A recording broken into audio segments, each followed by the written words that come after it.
Okay, good morning, everyone, and welcome to the 9th Annual School Board Member Boot Camp. My name is Amy DeCook. I am the Executive Director of the North Dakota School Boards Association. And on behalf of NDSBA and our partners at the North Dakota Department of Public Instruction, thank you so much for joining us today. We are pleased to welcome school board members from across North Dakota.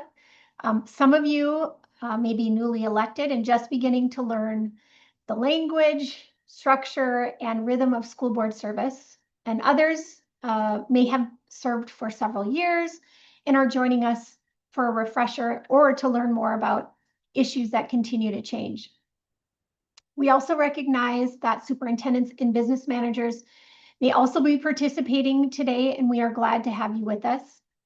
Although this boot camp is primarily designed for school board members, we all know that effective governance depends on a strong working relationship amongst the board, superintendent, business manager, and other members of your district leadership team. So many of the topics that we'll cover today, including roles and responsibilities, school law, student outcomes, advocacy, and available resources, are important to everyone involved in leading a school district. So wherever you are in your role or in your experience, we hope today provides practical information, useful perspective, and a stronger understanding of the support that's available to you. Before we get into the agenda, I want to recognize what it means that each of you has stepped forward to serve your local schools. School board members are elected by their communities and make decisions that affect students, families, employees, taxpayers, and the future of your districts. Superintendents and business managers work alongside boards to turn those decisions into action and to ensure that districts operate effectively, responsibly, and in compliance with a wide range of requirements. This work is very important, but it is not always easy. Board members are expected to understand a lot of different topics, including finance, policy, personnel, student achievements, public meetings, legal requirements, community expectations, and much, much more. At the same time, they must keep the focus on students and remember the board exercises its authority collectively, not through the actions of individual board members. Superintendents and business managers also manage increasingly complex responsibilities while also keeping the board informed, supporting sound decision-making, and responding to the daily needs of students, staff, families, and your community. That is a great deal to ask of both volunteer board members and district leaders. And it is one of the reasons why NDSBA and the Department of Public Instruction continue to offer this boot camp.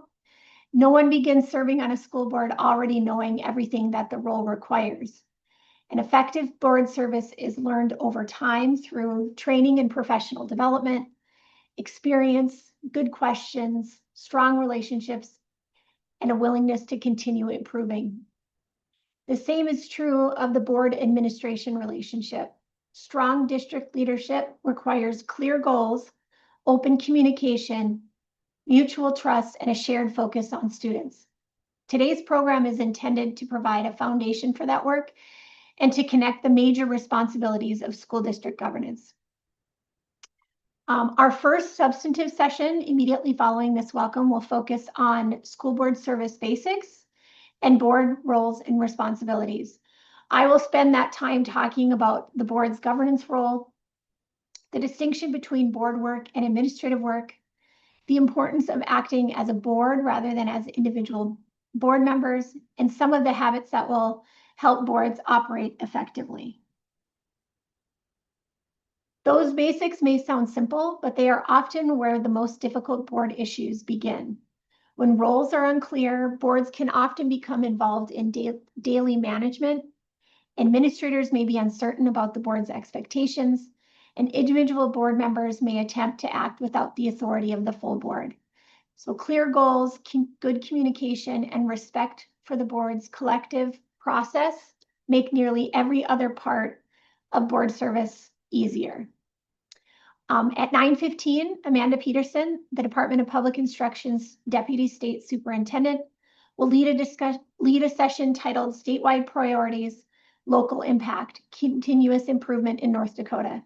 That session will help connect work happening at the state level with the decisions and improvement efforts taking place in local districts.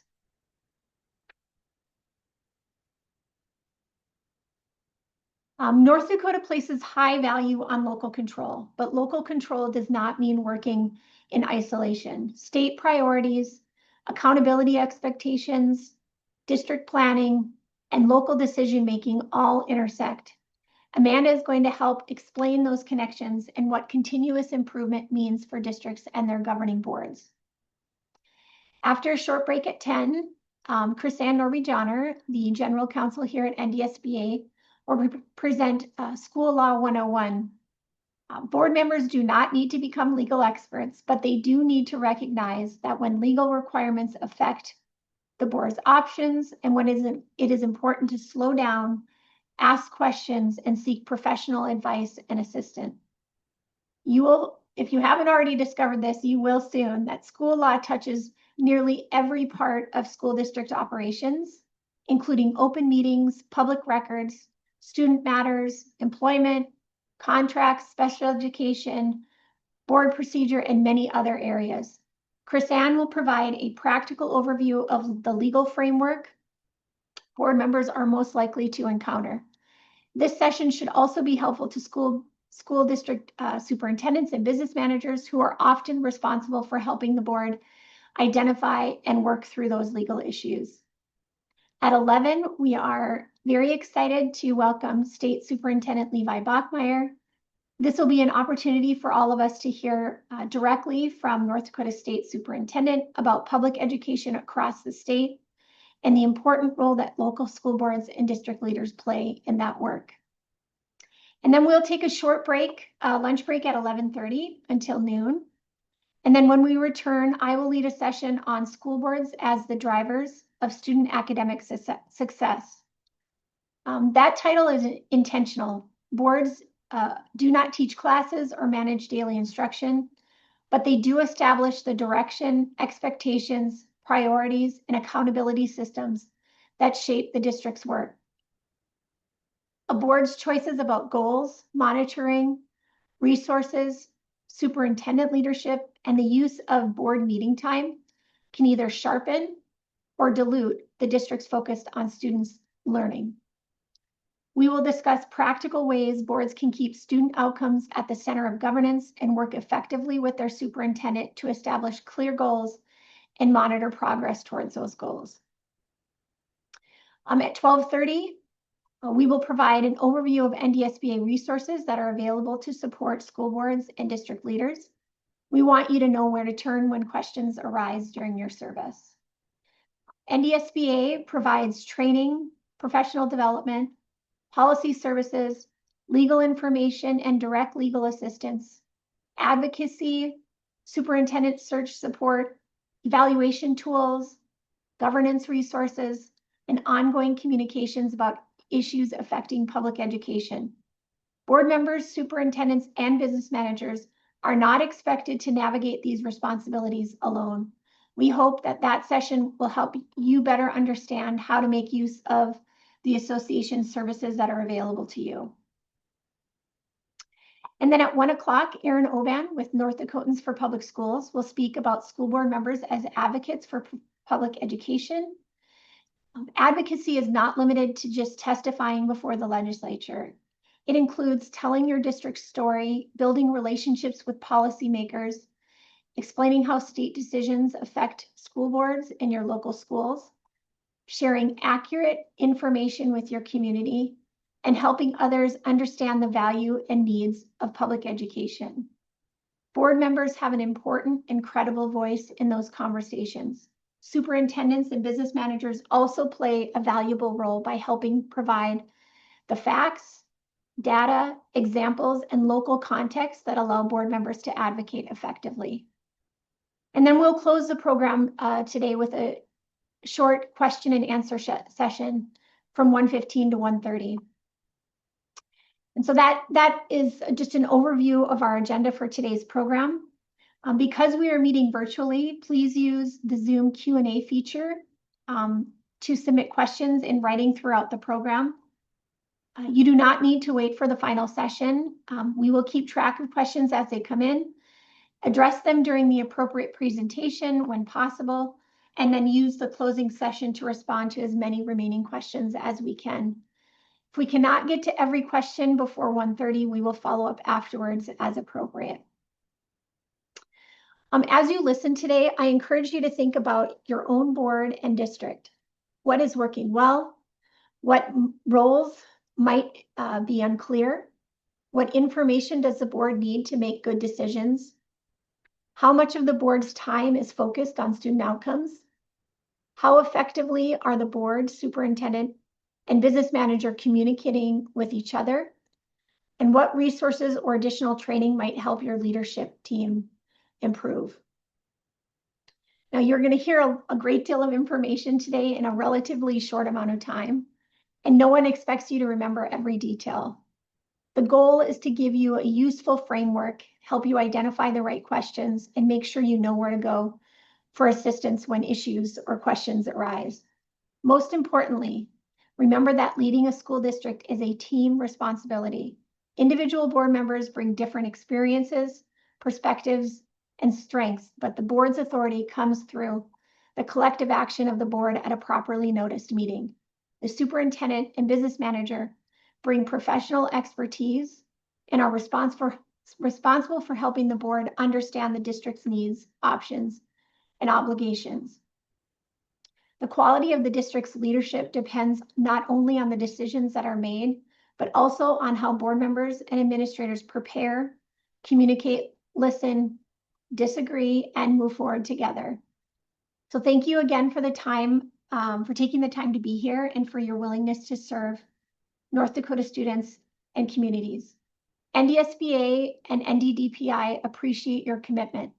We hope you leave today with greater confidence in your role, a clearer understanding of the work ahead, and a strong sense that support is available when you need it. So with that, let us begin with school board service basics and board responsibilities, roles and responsibilities. I'm just going to transition here to sharing my screen.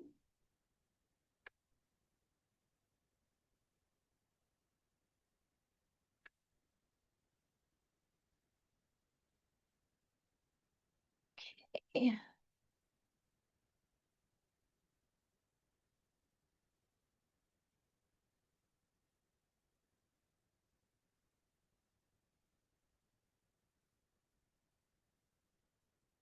Okay.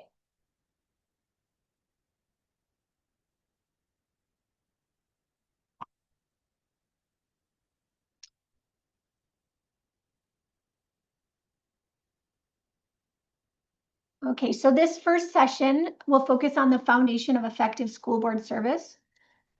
We will discuss the board's governance role, the distinction between board responsibilities and administrative responsibilities, the authority of the board as a collective body, and some of the practices that help boards and administrators work together effectively. Clear roles and expectations are important because many of the challenges that school boards experience begin with the line between governance and administration, and when that line becomes unclear. So understanding the roles will help the board, superintendent, and business manager communicate effectively, make sound decisions, and then maintain a sharp and shared focus on the students. So let's go ahead and get started.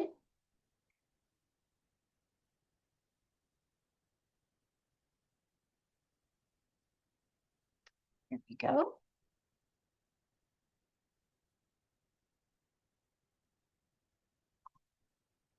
This session is really intended to give a practical overview of school board service and effective governance. And we're going to cover quite a bit in about 35 minutes. So some of the topics are going to move pretty quickly. For newer school board members, this should provide a foundation for understanding your role. And for our experienced board members, I hope it serves as a useful refresher and gives you a few things to think about when you return back to your boardroom. NDSBA has developed a school board member toolkit to help board members understand where and how to begin their service. You will receive a link to this toolkit along with the other seminar materials following the conclusion of today's seminar.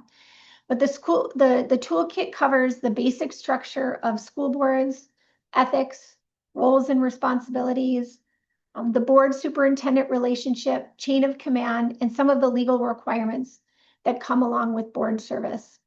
We will touch on all of these areas today to some extent, but we obviously are not going to have time to cover everything in every detail. So the important thing is that you not memorize everything this morning. The important thing is that you understand the basic framework, recognize when questions may need further attention, and then know where to go for help.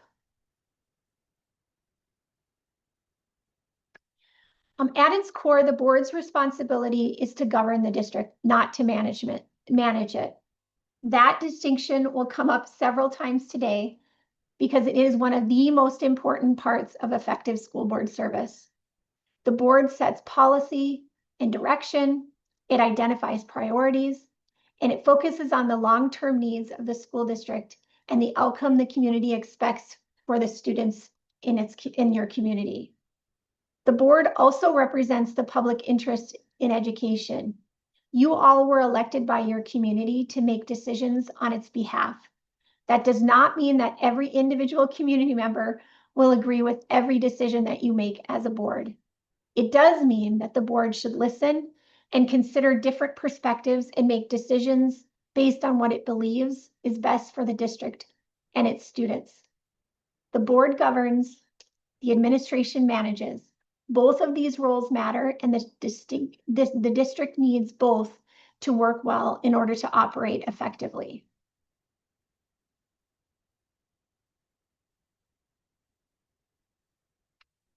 A school board operates as a body, and its authority comes from state law, and the board exercises that authority through official action taken at a properly noticed meeting.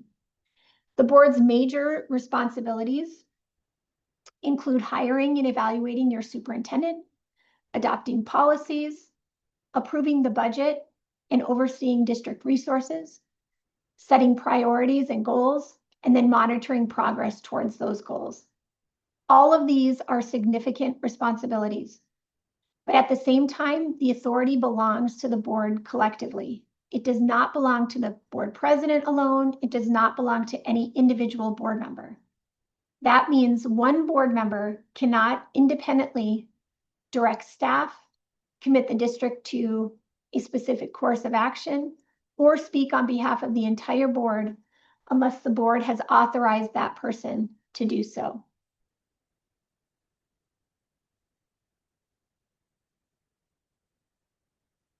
The time commitment involved in school board service is going to vary over time.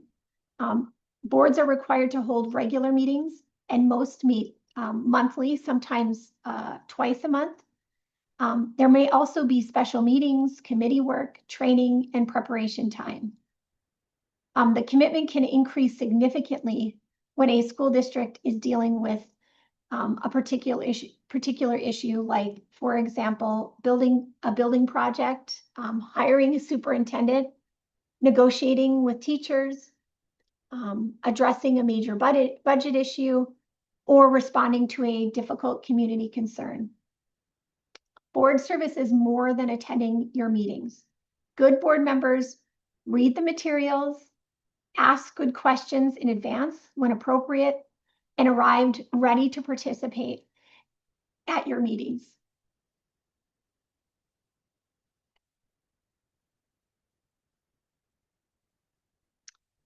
School boards exist because the North Dakota legislature established them under the authority granted by the North Dakota Constitution. Most North Dakota boards have 5 school board members, although a board may increase membership to 7 or 9 members. Board members generally serve for 3-year terms, but that can be extended to 4-year terms. And then school boards elections are generally held during the annual school election window, anytime between April 1st and June 30th each year. And then in some circumstances, a special election may also be called. The basic point is that a school board is a public governing body created by North Dakota law. And that means that its powers, responsibilities, and limitations are not simply local customs. They come directly from state law and are defined and limited by state law.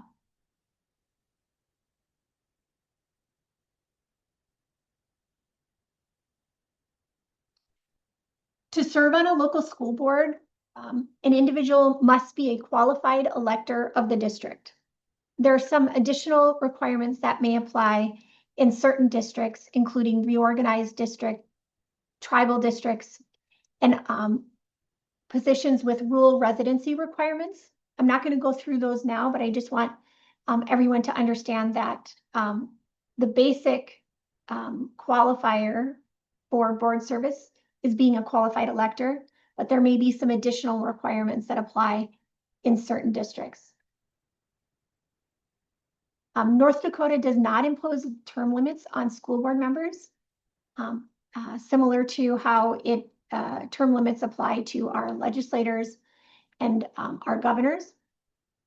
A newly elected board member's term begins at the board meeting, annual board meeting in July. A new board member is required to take the oath of office within the required time after receiving notice of their election or their appointment. And I can't stress how much that oath that you take matters. It is a reminder that board members are public officials and are agreeing under oath to carry out the duties of office faithfully and lawfully. So it's important to take that oath seriously when you begin your service.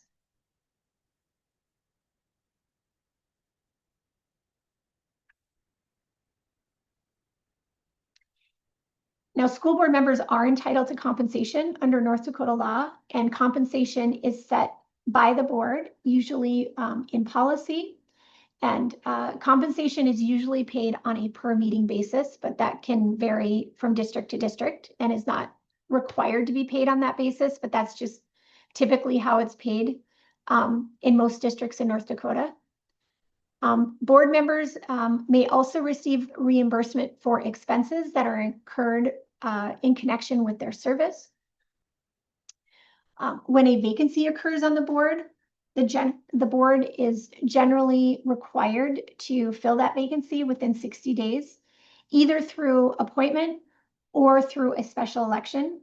Most vacancies are filled by appointment when they arise.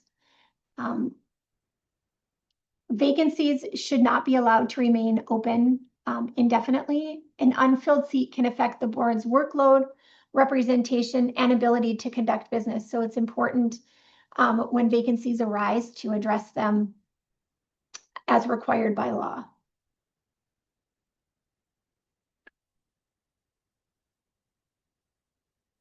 So the annual meeting, as I said, occurs in July. Most of you have already completed that for this fiscal year. And it's an important organizational meeting. That is when newly elected members are seated, and then the board elects its president, and in most districts, also a vice president. You also establish your regular meeting schedule at that annual meeting and address committee assignments and other organizational matters for your district. The board president has important responsibilities, but the president is not the superintendent supervisor acting alone and is not the boss of other board members. The president's primary role is to help the school board conduct its business in an orderly and effective way. So when you're choosing your board president each year, keep those responsibilities in mind and make an appropriate choice for someone to help lead the board through its work throughout the year.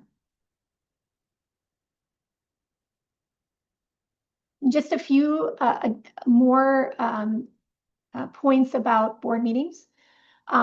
The annual meeting, as I said, is held in July following the board election. But boards also hold regular meetings, usually monthly. Special meetings can be called when business cannot wait until the next regular meeting. And then also emergency meetings are available in certain circumstances.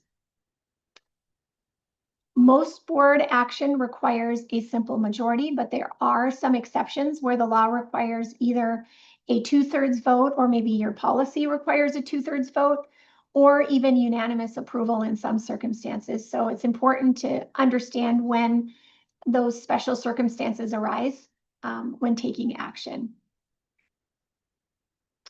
One other important point I wanted to make is that discussion is not action. Board members may discuss an issue, ask questions, and express opinions, but the district's official decision comes through a motion, a second, and a roll call vote. And once that vote is taken, that decision belongs to the board as a whole. And we encourage board members, even when there's disagreement, to respect that decision once it's been made.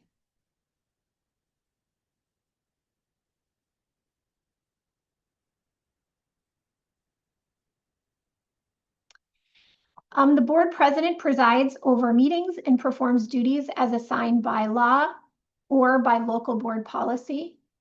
Those duties may include such things as appointing and staffing committees, typically with board approval, co-signing checks, and then help developing and managing the meeting agenda along with the superintendent typically.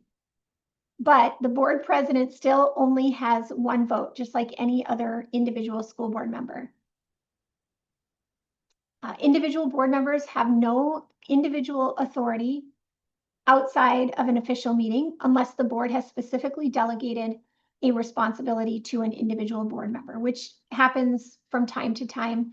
Typically, I would say the most common example of that is maybe delegating to the board president the ability to speak or issue a statement on behalf of the board in a particular situation.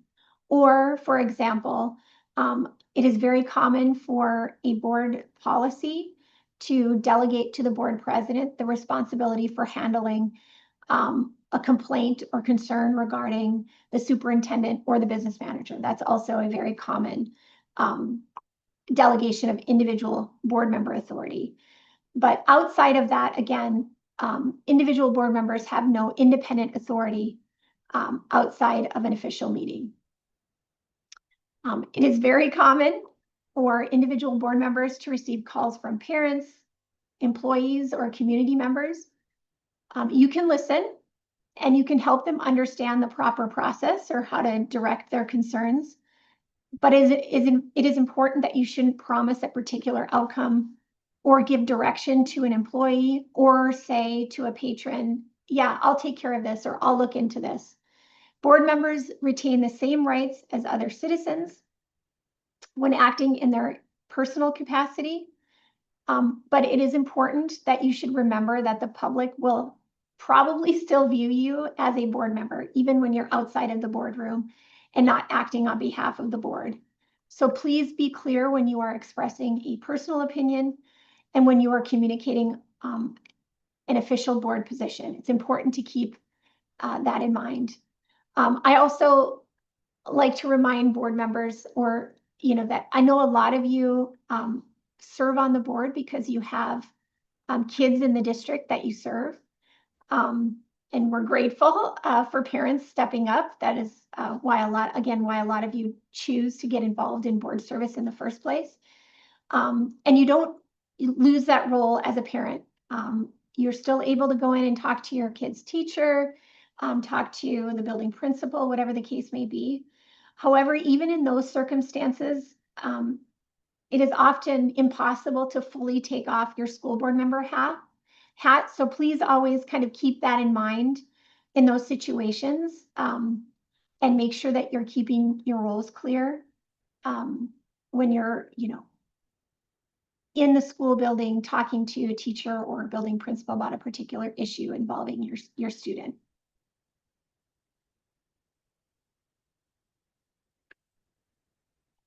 Now, I just want to shift a little bit from what boards are legally authorized to do to how board members should conduct themselves. This sometimes comes as a surprise to most new school board members, but North Dakota law does not actually provide a comprehensive ethical code specifically directed to school board members. Many school boards, however, adopt a board member code of ethics, and those standards can be really helpful because they make expectations clear before a problem arises. Ethical standards set expectations for individual board member conduct and behavior, and they remind us that and board members how they perform the role and how that matters just as much as the decisions that you make as board members.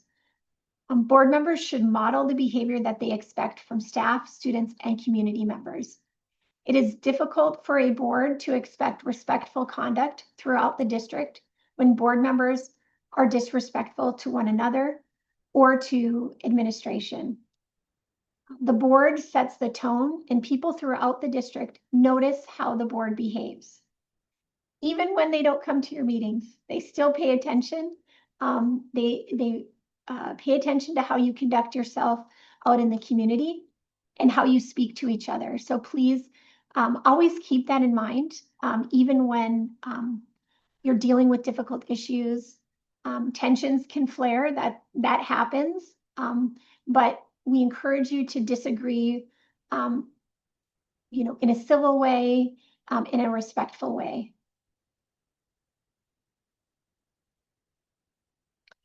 So this slide just talks a little bit about ethical versus unethical behavior.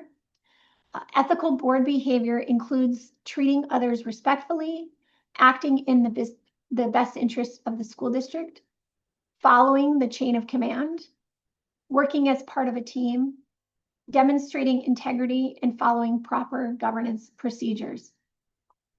On the flip side, unethical behavior can include things like using the office to advance a personal agenda, micromanaging staff, violating the trust of other board members, attacking people publicly, using your position for personal gain, or improperly discussing confidential executive session information outside of executive session, and with those that are not authorized to receive that information. I would say that one of the more difficult transitions for new board members is moving from campaigning as an individual to governing as part of the board team. You may have run because you care deeply about a particular issue, and that is understandable. And we encourage folks to be and patrons to be involved in their districts. And that's why a lot of you, stepped up and decided to serve on your board. But once you're elected, your responsibility expands. You're responsible for the entire district and all of its students, not only the issue or the group that originally motivated you to run for board service.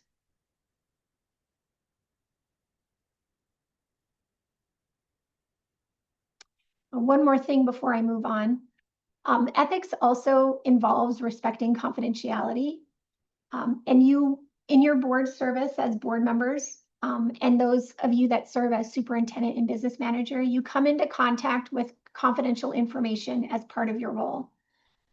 Information that's discussed in a lawful executive session does not become public simply because the meeting has ended.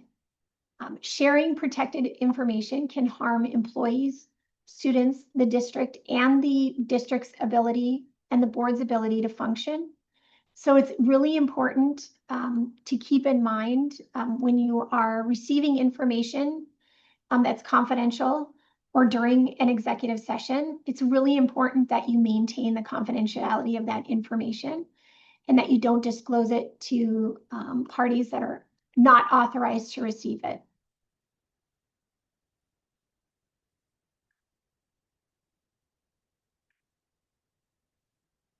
School board service matters because the board sets the tone for the entire system. High-functioning boards believe that all students can succeed, and they create conditions that support continuous improvement. They align district goals and actions, and they help keep the system focused on measurable student outcomes. As I said before, the board does not teach students directly. It does not write daily lesson plans or supervise classroom instruction, but the board does decide what the district prioritizes. It approves the budget, it adopts policies, it hires and evaluates the superintendent, and it determines what information will be monitored publicly. All of those choices influence what receives attention throughout the district. So I cannot stress enough how important board service is to the functioning of an effective school district. School boards in higher performing districts tend to demonstrate some common behaviors. They believe that student potential is not limited by such things like poverty, background, geography, or other similar challenges. That does not mean they ignore real barriers. It means that they do not accept those barriers as a reason to lower expectations. Effective boards use data to make decisions. They ask what the information and data that they're provided shows, rather than relying only on individual stories or assumptions. Highly effective boards engaged in shared learning before taking action. They are willing to ask questions and understand an issue before deciding what should happen. Boards focus on improvement across the entire system, not only on isolated operational issues. And highly effective and functioning boards stay connected to classroom outcomes. They want to know whether students are learning, where progress is being made, and where additional attention is needed to improve those outcomes for students.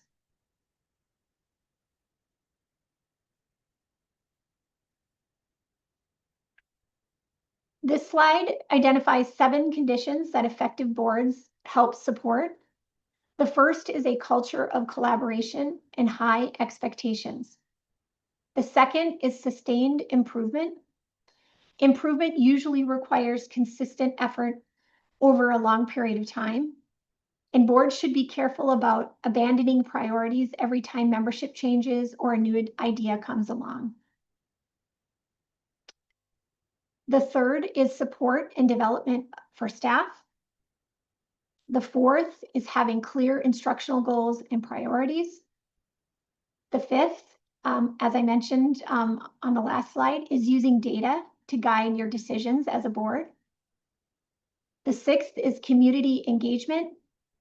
And the seventh is leadership that is shared and focused on learning. The board does not create all of these conditions by itself, but it can either support them or make them more difficult. And so it's really important, I think, throughout your service to kind of come back to this list and remind yourself that these are the things, if you focus on these things as a board over a sustained amount of time, your district can be managed well and function at a high rate. So shifting a little bit more now to roles and responsibilities. I want to bring us back to kind of the basic role distinction between a school board and administration. The school board is focused on governance, and the administration is responsible for the day-to-day management and operation of the district. The district is most successful when those two roles work in partnership rather than competing with each other.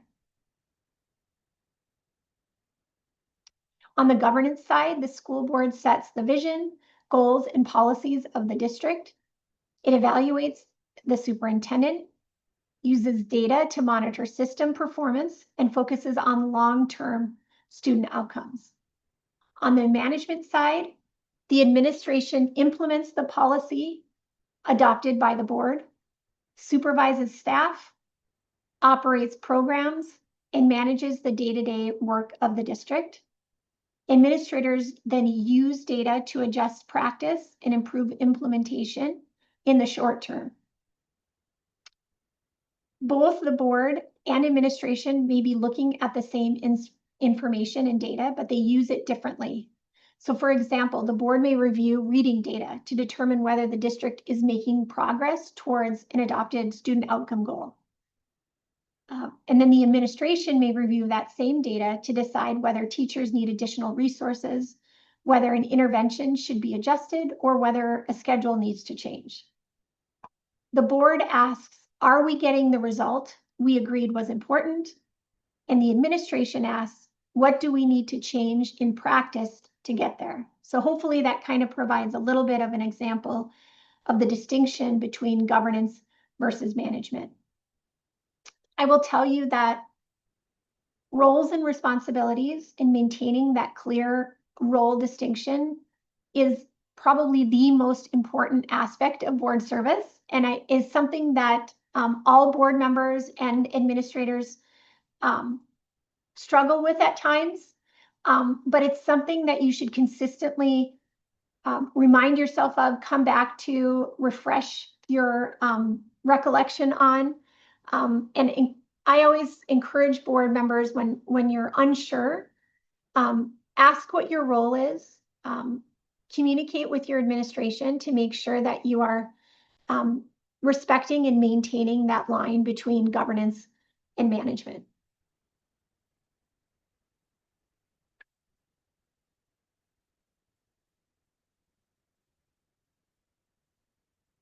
This chart gives several practical examples of the difference between board and superintendent responsibilities.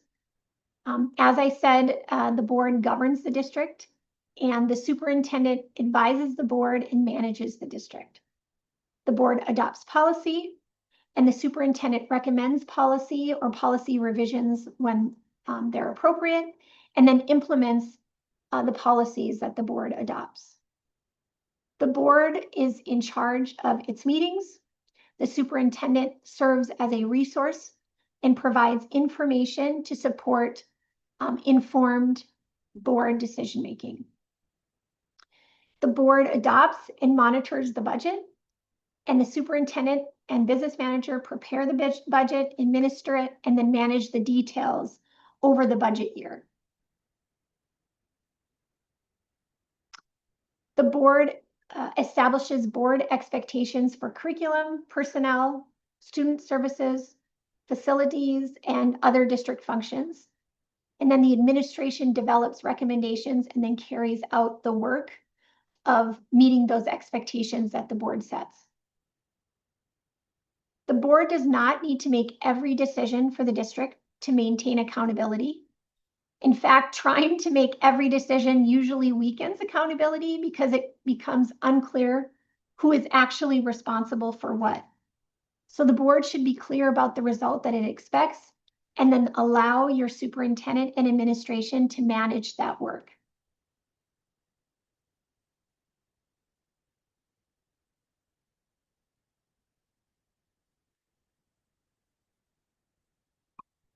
There are also warning signs that a board may be losing its focus. And I will tell you that this will happen at some point in your board service. It's kind of inevitable on no matter how high functioning your board is or how well you work with your superintendent. It just happens over time or under certain circumstances for everyone. So watch out for these warning signs that you might be slipping and losing focus of your role as a board member. One is having low expectations for certain students or schools. Another is showing little interest in data or the district's improvement plans. The third is focusing almost entirely on operation issues rather than student learning and student outcomes.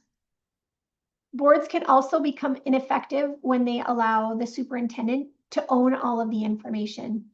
And what I mean by that is the board should not run the district, but it does need enough understandable information to govern responsibly. So it is important for the for the board to take ownership of that and to make sure that you have the information that you need to make informed, effective decisions. And of course, your superintendent helps make sure that you have the information that you need. So again, making sure that the board retains ownership of the information it needs as well to make effective decisions. Another warning sign is accepting every barrier as an excuse for poor outcomes. I mentioned this on a previous slide. The goal is not to blame people when challenges arise. The goal is to remain curious, ask what can be changed, and then continue expecting improvement system-wide.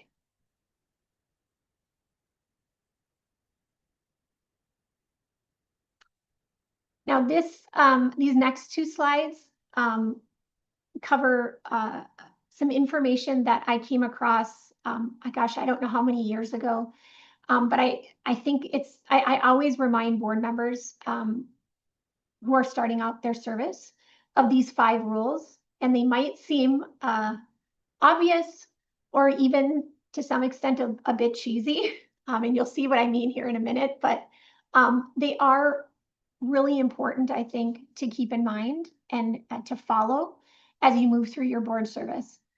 And I would say the first rule is to be a good board member and to remember that you are one member of a governing body. Conversations with people around the district are, of course, important, but those conversations are not board action. Do not speak or act on behalf of the board without authorization. The second rule that I would remind you of is that meetings should not be too long or too short. So what does that really mean, right? And where's the balance? I think it's important to remember that people's time is valuable and the board should conduct its business efficiently and effectively. But public meetings are public for a reason. The community has a right to understand the board's decision and how those decisions were made. And not only do they have a right to understand, but you should want them to understand. You should want them to care. It's really important to have community support for your district, because they're the ones that send students to your district. They're the ones that are approving bond measures when you put them on the ballot. So it's really important to make sure that the community feels like they have a voice and that they that you value their input and their participation and their attention to what the board is doing. And the third rule is the cheesy one, and it is to love your fellow board members. That might be asking a lot depending on what's happening at your meetings. But really what I mean by that is mutual respect. Of course, board members can disagree, and healthy disagreement is really a part of good governance. The problem begins when disagreement becomes personal. Such things as interrupting each other, eye rolling, having side conversations during meetings, texting, expressing negative body language, or using dismissive comments. All of those things are noticed by everyone in the boardroom and can really have an impact not only on how your meetings go, but how you function as a board and how the community views you as a board.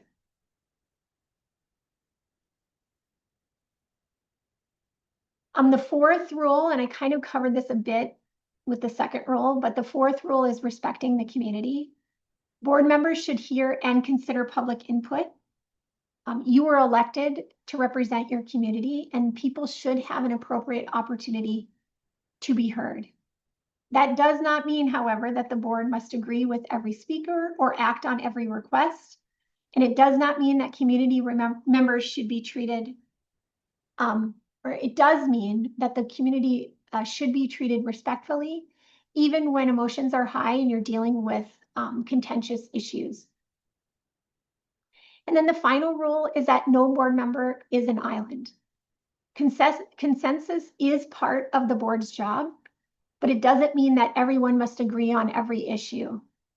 It does mean it also does not mean becoming a rubber stamp for the superintendent or remaining silent when you disagree with the majority. It means that board members discuss issues and listen to each other and then vote and allow the board to move forward. You can vote no and still respect the legitimacy of the board's decision.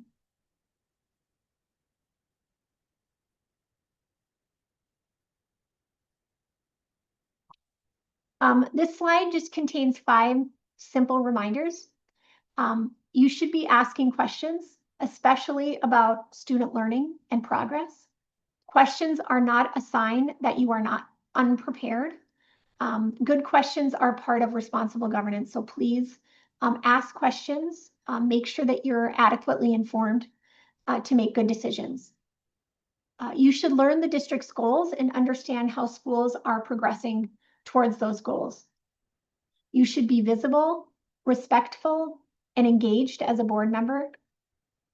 You should trust the process. Meaningful change takes time, and progress is not always immediate or perfectly linear. It can feel sometimes, especially when we're talking about improving student outcomes, it can feel sometimes that you're making progress towards goals and then you take 3 steps back. So 2 steps forward, 3 steps back. Real change, again, and meaningful change takes time, and it doesn't always happen in a straight line. And never lose focus on why you are all here and why you all stepped up, and that is to provide a successful education for the students that you serve. That final reminder applies to new board members and experienced board members alike.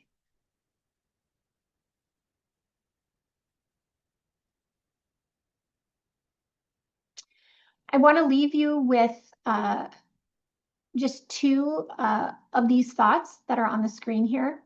First, a board that believes in every child's ability to succeed creates a district that works to make that happen. Expectations matter.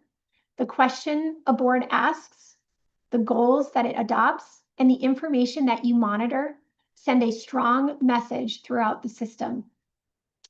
The second, your role is not limited to policy and meetings. Those are tools. The larger purpose is creating the conditions in which every student can thrive. That is the real responsibility of effective governance. So that concludes our overview of board service and the foundations of effective governance. I know I covered a lot of information fairly quickly. I'm going to stop sharing my screen here.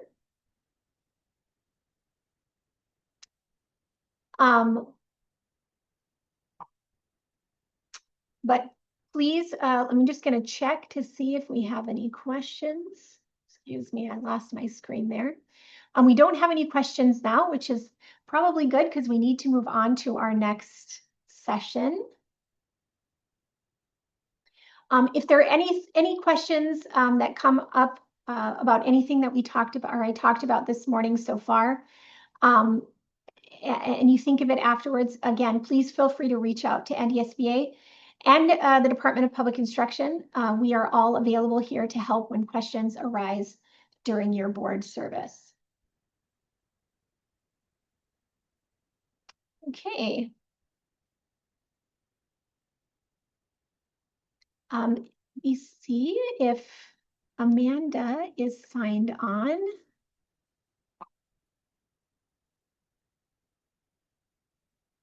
You just bear with me here.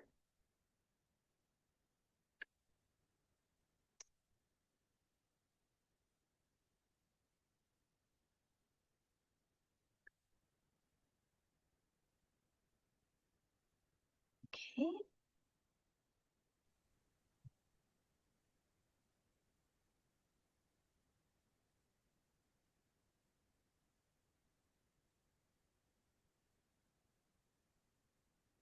Right. There you are. Good Okay. morning. Just got made presenter, so give me just a hot minute so that I can get my presentation up. But thanks, Amy, so much for having me and excited to be here. So give me just one moment while I share my screen. Awesome. I made you a co-host, so you should be ready to go. And again, Amanda, thank you for joining us, and I'll turn it over to you when you're ready. Sounds good. Give me one moment.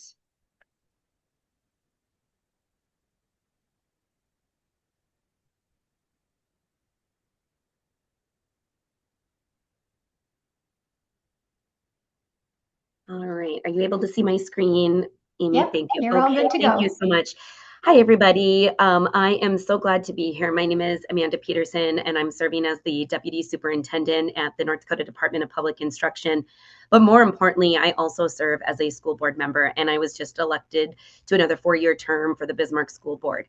So I feel just especially honored to be a part of this boot camp and really having the opportunity to share some of the partnerships that we have with the North Dakota School Boards Association, but also having the opportunity to be here and then really kind of talk about how there's statewide priorities that we set up here at the Capitol, but that should filter down into all of the school districts across the state. All right, so I am going to move to the next screen, and I'm just wanting some confirmation. I can't see my own screen, so I am hoping that you guys actually see me moving to the next slide. Yep, you're Amy good, or Amanda. Yep. Okay, thank you. I can only see the NDSBA logo, so thank you so much.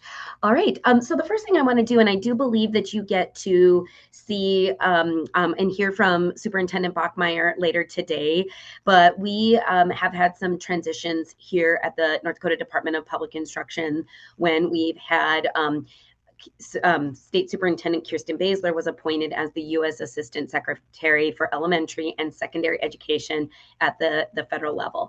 And so while we are honored to have her represent us at the federal level, we also are excited to have kind of a fresh set of eyes here at the state with Levi. And so you'll hear from him and he'll present a great message for you in a few short minutes. And he began at the kind of tail end of 2025, and he will serve. Hopefully, he will be reelected in this general election in November, and then he will serve out the rest of Superintendent Baszler's term, which is through 2028, and then he'll have the opportunity to run in the next election as well. So just some movement and moving and shaking here at the department. But we still remain, really steeped in our core values, which is building relationships, cultivating opportunities, and inspiring growth. And I think this is especially important for board members to know that when they are seeing things that happen at the state level, the opportunity is really to look at how we are able to share resources here at the state that can trickle down at that local level, and how policies that are passed, like at the legislature, affect local school districts. And we really hope that you guys become really strong advocates at the state level so that your voices are heard in legislative session, because we honestly do see how sometimes those legislative impacts affect how we are able at the Department of Public Instruction to make things work for the rest of the state. And then, kind of sharing out the resource allocation, our budgets, any policies that have to kind of happen at the state legislature have to be trickled down at the school level. And we really want to make sure that those policies are affecting all school districts positively. And with that idea of inspiring growth for students. I really appreciated, the focus when Amy was really talking about, school board service, and then really making sure, like, what is your board role compared to what we hope our educators are doing at the leadership level. And really, I think the next few slides are really talking about kind of North Dakota school improvement and what we expect boards to be aware of and the questions that they can ask so that we have the educators able to do kind of their jobs in the classrooms and in the schools at the local level. So something that you will hear, I'm sure Amy speak a lot about, you'll hear the department speak a lot about, is the PK through 12 Education Strategic Vision Framework. And this is really important to know that this is like the North Dakota logo. This isn't the DPI logo. We are really making sure that there's a strategic vision steering committee that is grounded in educational outcomes and really wanting to make sure that we have goals that and priorities that work for all schools and districts and agencies to be able to get behind. Now, this inclusive and collaborative process, the department was a part of leading, and we created the strategic vision framework, and this has really guided the work over the last decade. Now we are right in the process, because of that leadership transition, that we are working, in fact, this week, in 2 days, we're working with that steering committee to reaffirm this strategic vision. We don't anticipate a lot of differences happening with our vision, that all students will graduate choice ready with the knowledge, skills, and disposition to be successful. And in a few other slides, I'll talk about what choice ready means, not only at the state level, but it does at the local as well. And what we're trying to do is make sure that those priorities are still make sense for our state. So we don't anticipate a huge shift, but maybe a more narrowing of those priorities, and so that we can make sure that we can move the needle on all of those at the state level and at the local level. And so just stay tuned for more upcoming communication at the board level to know if this strategic vision framework is going to be affirmed just this week with those additional educators. We have school board representation with Amy at the helm, and so she will speak for boards at that meeting and continue to sort of affirm that understanding that any decisions that are made at the state level do impact our local schools and districts and our boards and superintendents. And why that framework is so important is that we do have accountability here at the state level. And I think that when we talk about the purpose of accountability, now obviously you guys have accountability at the board level to make sure your local school district is meeting its indicators, and we have the same thing at the state level. We are really have a statewide responsibility to all stakeholders, whether we are talking about you yourself as board members, our citizens, our students, our educators, is that we really want to make sure that we have all those stakeholders pursuing that PK through 12 strategic vision.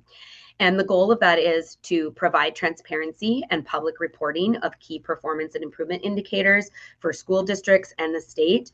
And we have to be really transparent about how schools are performing on those statewide indicators by putting together those information on a public dashboard, which I'll talk about later. Then we need to make sure that all schools and districts are engaged in a process of continuous improvement. The goal is that we're never fully realized, because we always have a new set of students every single year, right? And so we need to make sure that we are continuously improving, because what might work for one set of students might not work for the next set of students. And so we're really constantly evaluating our data at the state, district, and local level, so that we're able to make sure that we're meeting those students' needs and meeting our student outcomes. And then the state has a goal to identify where and when desired results are not being achieved, to prioritize which schools are most in need of support.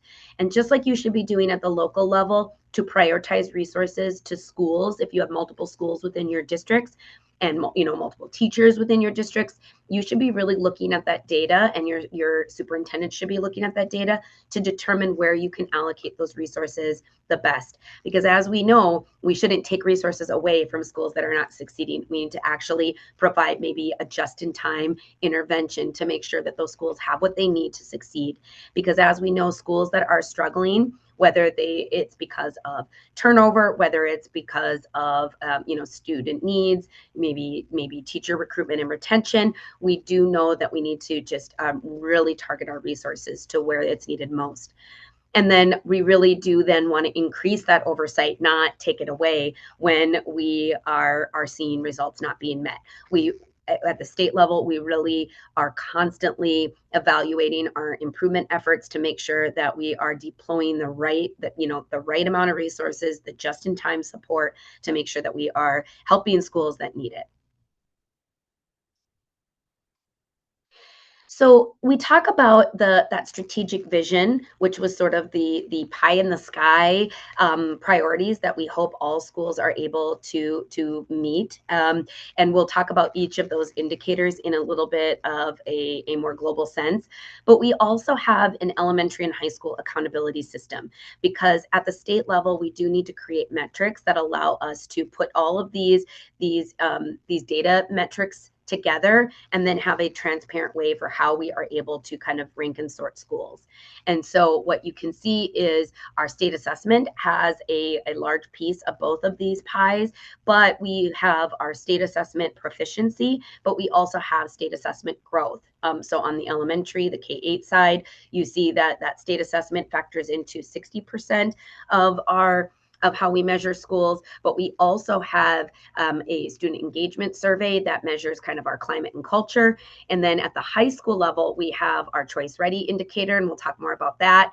And we have the ability, our grad rate indicators, our GED completers, and on both sides, we have how we meet the needs at our English learner level. Now, with all of this is North Dakota has both a state and federal accountability. Some states kind of serve two different masters. They serve their state legislature, which we do as well, but we also serve kind of the federal government so that we can get our federal funds. And we have one that kind of puts both of these indicators together. So we're constantly working at evaluating whether those metrics make sense, whether we have the right tools to be able to measure those, and then refining those indicators and the business rules behind the scenes to make sure that it makes sense for our kind of ever-changing school landscape. Excuse me, Amanda. There is a question. How often are the indicators updated? That's a really great question. And those indicators, let me go back a screen, is that those indicators, they are set by our state ESSA committee, and they were set in about 2017 is when our first ESSA plan was adopted. We are in the process of looking at an ESSA amendment at the federal level. It's a pretty rigorous process. And so we can't change, it's in it's in federal statute, some of the percentages and some of the requirements for using a state assessment. And then, but we're able to kind of refine the business rules behind the scenes. But we really are in the process of looking at what those indicators look like and tweaking some of those as much as we can within our abilities at the federal level. And so we are hoping to unveil a sort of refined version in the next 2 years. And so look at opportunities for you to provide public comment. But we really try not to make and disrupt this in every year, because what you want to do is kind of have that longitudinal data that looks like that. But we did just refine our state assessment 2 years ago. So even though we're not able to adjust those overall indicators on a regular basis, there are sometimes shifts at the state level that affect how those metrics fit into the overall piece of the puzzle. And so it's a trickle effect for sure. And we have some influences, but we also kind of we are beholden to the federal government to make sure, and federal statute to make sure that we're meeting some of those same pieces, such as state assessment, some sort of climate and culture indicator, some student success indicator, which is our choice ready. We have to have English learner proficiency as a piece of the pie. And so there are some of those indicators that go into that. In fact, it might be timing itself just out perfectly that during the annual conference that the School Boards Association puts on, where we always kind of have some role, we might be in a public comment, and you might be able to actually put your 2 cents forward for some of the adjustments that we're making or that we're proposing to make on these indicators. So stay tuned for some of that statewide communication. Great question. I always like to share this slide, and I do believe that Amy will make these slides available, or at least in some way, shape, or form. But I like this ESSA accountability crosswalk, because although we talk about those indicators that are kind of increasing students who enter kindergarten ready to learn, increase students who demonstrate reading proficiency and math proficiency, some of those seem really obvious where those indicators kind of fall into place. Sometimes it's really nice to see how our accountability kind of at that state and federal level level also blend with what the priorities set by that steering committee. So we want to always make sure that that crosswalk is really clear. And obviously you can see some indicators are shown more often and with the different subgroups. And then some we are wanting to improve how often we can have kind of just different measures of student success.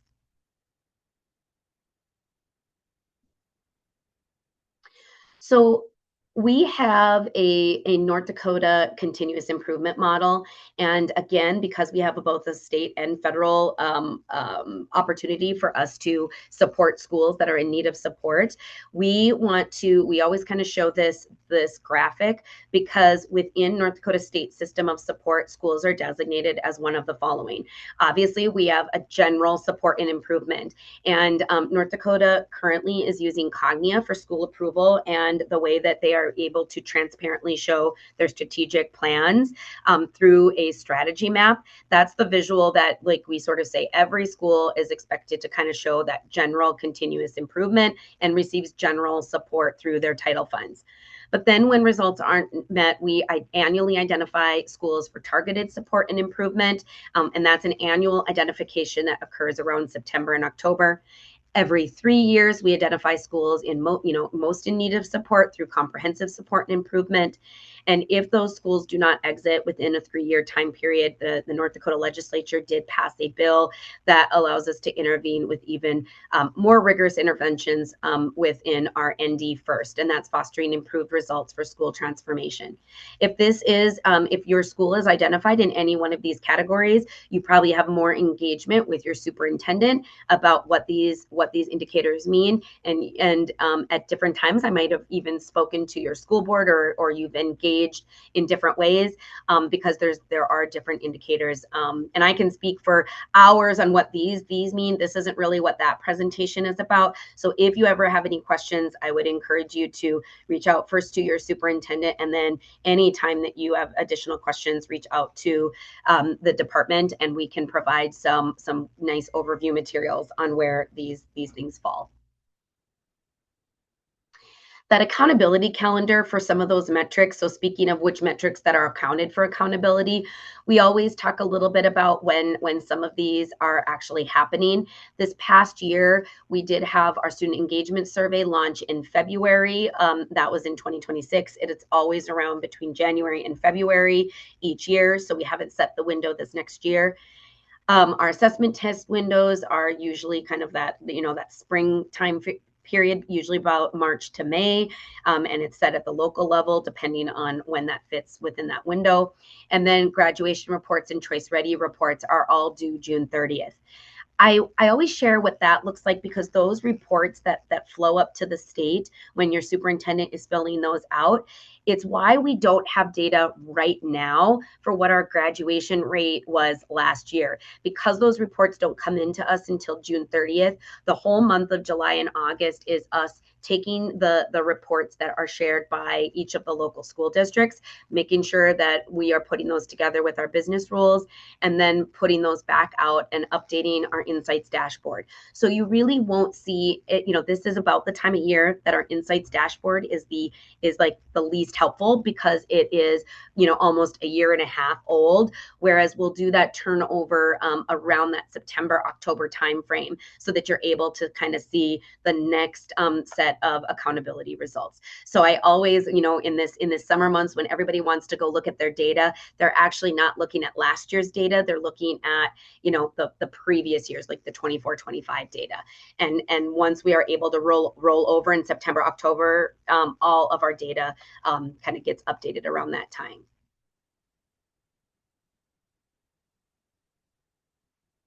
So because of that steering committee, the DPI is currently reworking its aspirational goals. So last year at this boot camp, we were really sharing some of our our decade-long goals, and those. So when I'm going to scroll through these quickly, and what the measurable goals were from last year, those are what's reworking right now. So we'll be able to determine soon whether we met or exceeded our 25-26 goals.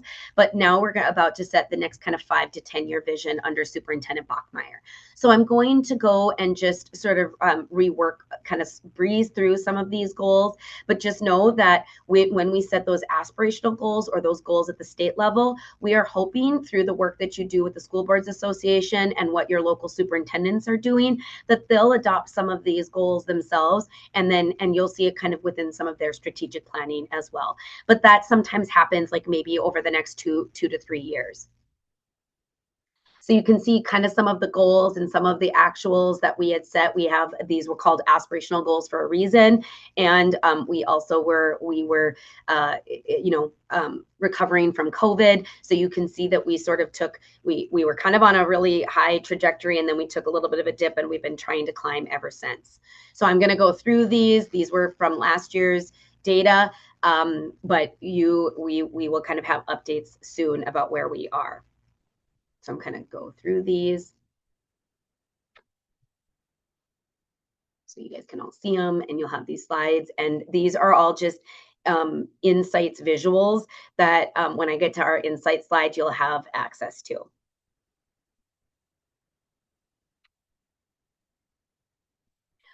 So one of the indicators that we're always asked to maybe point you to, even, that is really helpful kind of at the board level, you notice that our mission and vision is that all students will graduate choice ready with the knowledge, skills, and disposition to be successful.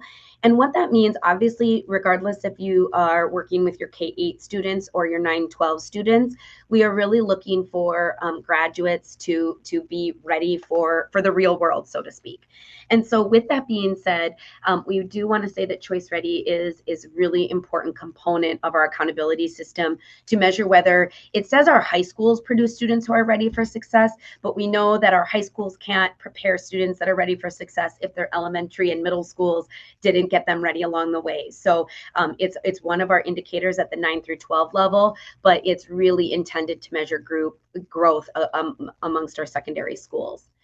So you can see that it is our growth model. It's worth 20% at that accountability pie. And so it's the ability for us to really show that growth at that high school level. And what we really want to do is, and you'll hear different interest groups talk about sort of enrollment, employment, and enlistment. So we are really wanting to see if people are ready for post-secondary, and that's in enrollment in whether you're talking about a trade school, whether you're talking about a 4-year university, graduate schools, or any sort of opportunity for kind of on-the-job training, whether you are ready to go right into the workforce, or whether you're ready to enlist in the military, and are your schools preparing our students to be able to do those. This particular Choice Ready chart it shows you kind of how we measure that. And so there's lots of ways that your local school is doing this on the ground. At the state level, these are all of the different opportunities that we put in place for you to be able to do so. So I know I'm going through some of this information quickly because I want to keep you guys on schedule, but this is something that you will hear your local school districts talk a lot about, because this is sort of what they're trying to make sure that they have opportunities that exist at the high school level for all of these pathways.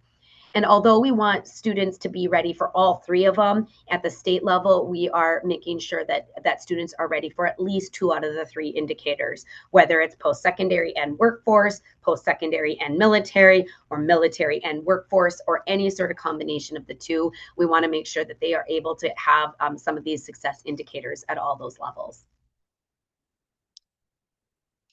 We talked a little bit about that Choice Ready report on June 30th, and we are always working with all of our schools to make sure that report is due.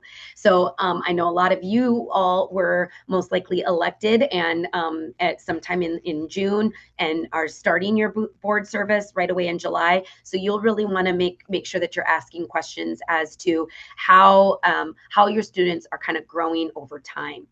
And so you are always able to ask questions as to how is your local school district meeting those needs? How are you growing students? I'm showing you a statewide data view, but really I'm hoping that you're looking at your local school district on Insights and seeing where your choice ready is, at least compared to the state. Hopefully you're at least meeting or exceeding what the state is doing. What we're hoping that states are able to do is having schools faring well in accountability determinations. We're hoping that students are able to graduate choice ready for their chosen path, and that parents have their students take credit bearing courses at a college or university. So it's saving time and money at the secondary level. If you're like me, I have a student who's already in college and another two that are, I have a sophomore and a senior, so they're right on their next path. And so we're already wanting to make sure that they're prepared so that any classes that they're taking in college are actually going towards graduation at the college level. And then you might hear a lot about that state scholarship, because when we talk about affordability, that is top of mind. We want our state provides a state scholarship. And they really, a couple of years ago, they really aligned our choice ready indicators with that state scholarship. It is at a higher expectations. And so to get a scholarship, of course, we want to have high expectations about what that scholarship it is. But if a student meets and gets the state scholarship, you can be sure that they are also choice ready. And so seeing those two things come together really helped us solidify those requirements.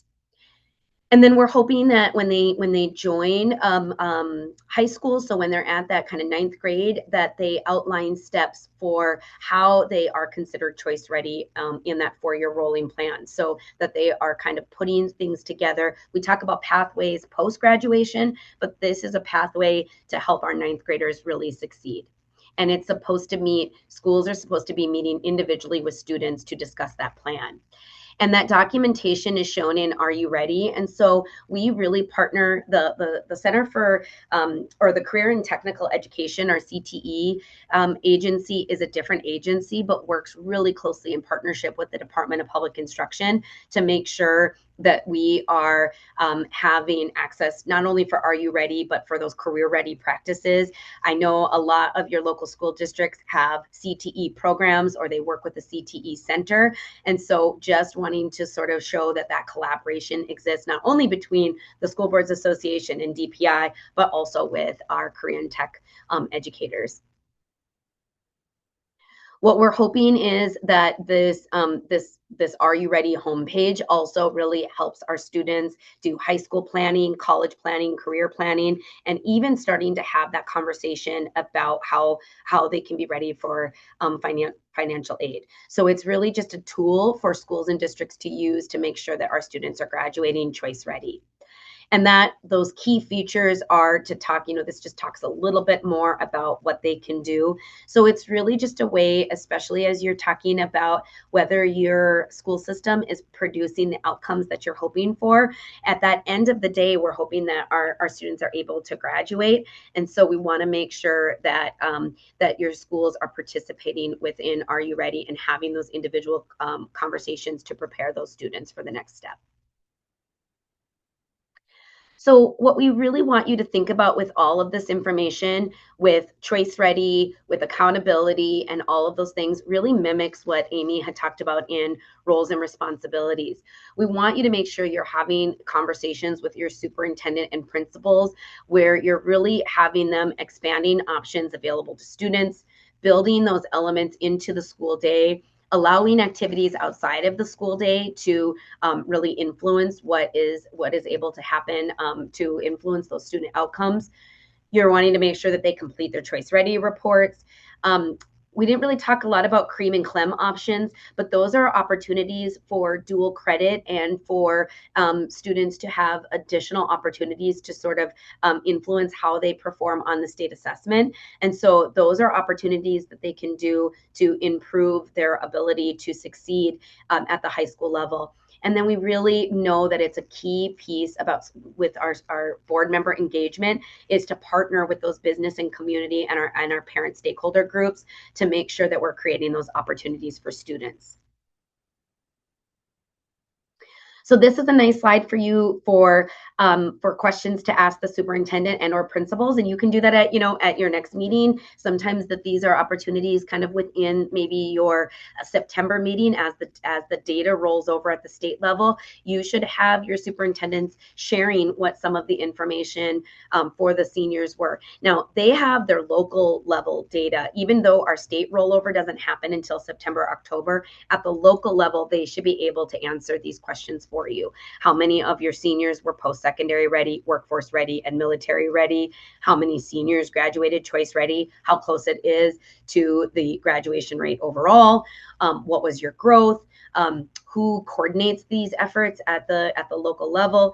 And then will our school board members be provided with a presentation on our accountability results once they are formally released in October? So these are all ways that you really can actively kind of get engaged with accountability at the school board level, so that your superintendents and principals can kind of do what they need to do to prepare for that information. And these are just the exact types of questions that we hope our school board members are asking about that kind of like results driven schools. So we talked a lot about insights. I know several of you already know about insights, but it's the state's official source of information about public education.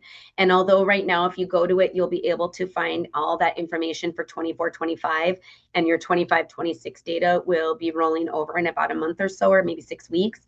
We really do think there's just a plethora of information with our partners. So whether it's DPI, CTE, the university system, job service, commerce, there's school districts like at the local level. There is a lot of information you can find if you click on any of these different tiles. Obviously, the information that we work with the most at the department is our statewide education data and the data for specific districts or schools. But you can also kind of look at those long-term strategic goals, which again are being reworked as we speak.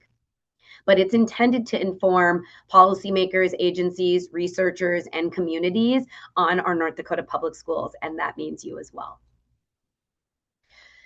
You're probably hearing a lot of information occurring right now with our bridge and our big statewide transfer from our power school system to Infinite Campus.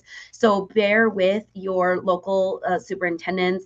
They are working tirelessly with the department and with their own participants to make sure that this transition is successful. So it is to make sure that their student information system that houses everything from course codes, registration data, how your students register for classes, how they sign up for lunch every day. There's just a ton of information that happens in a student information system. And the state had a 10-year contract with Power School, and that 10-year contract was expiring, and we moved to Infinite Campus. And so that transition has been occurring all through the summer. So please just make sure that you are, like I said, bearing with your schools and districts and supporting them as they make sure that this rollout is successful.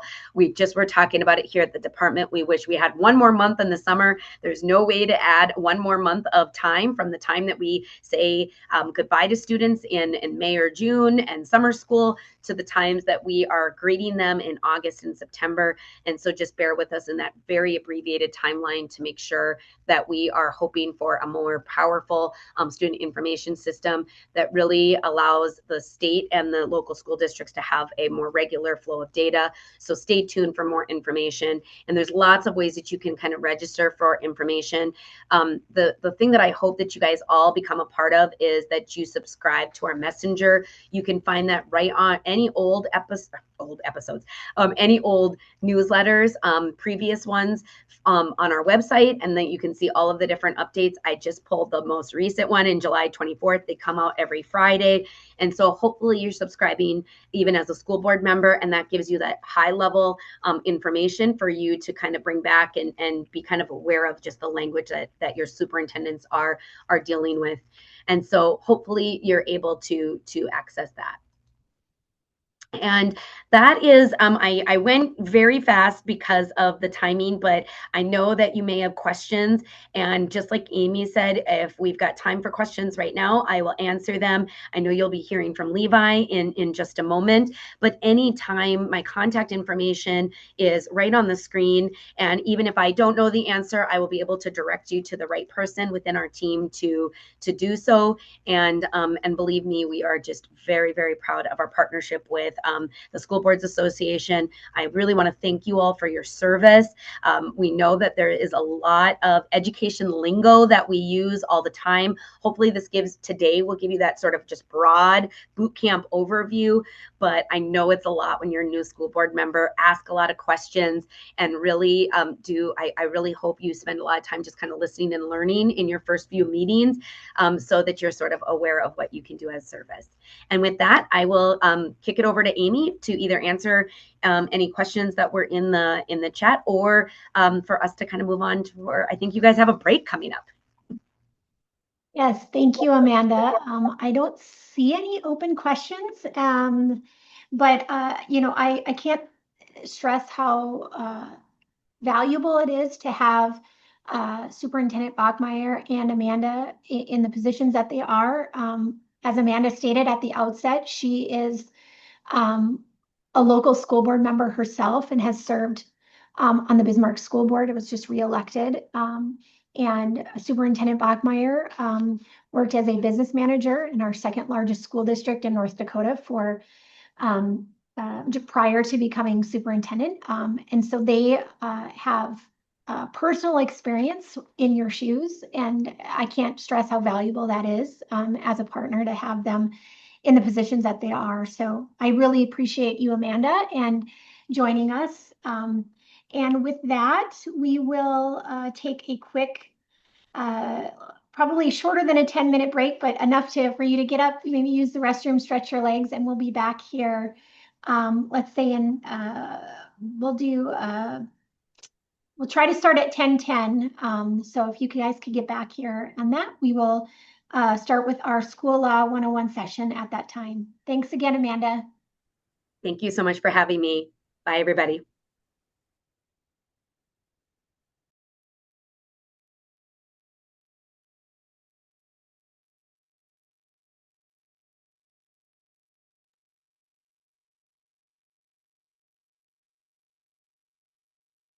Okay, well, welcome back, everyone. I hope you had an opportunity just to step away for a few minutes, stretch your legs.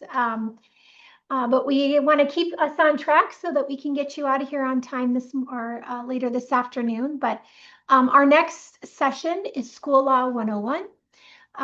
As I said earlier, school board members are not expected to become legal experts, but it is important that our board members understand the basic legal framework within which public schools operate and understand that school law touches nearly every aspect of district operations.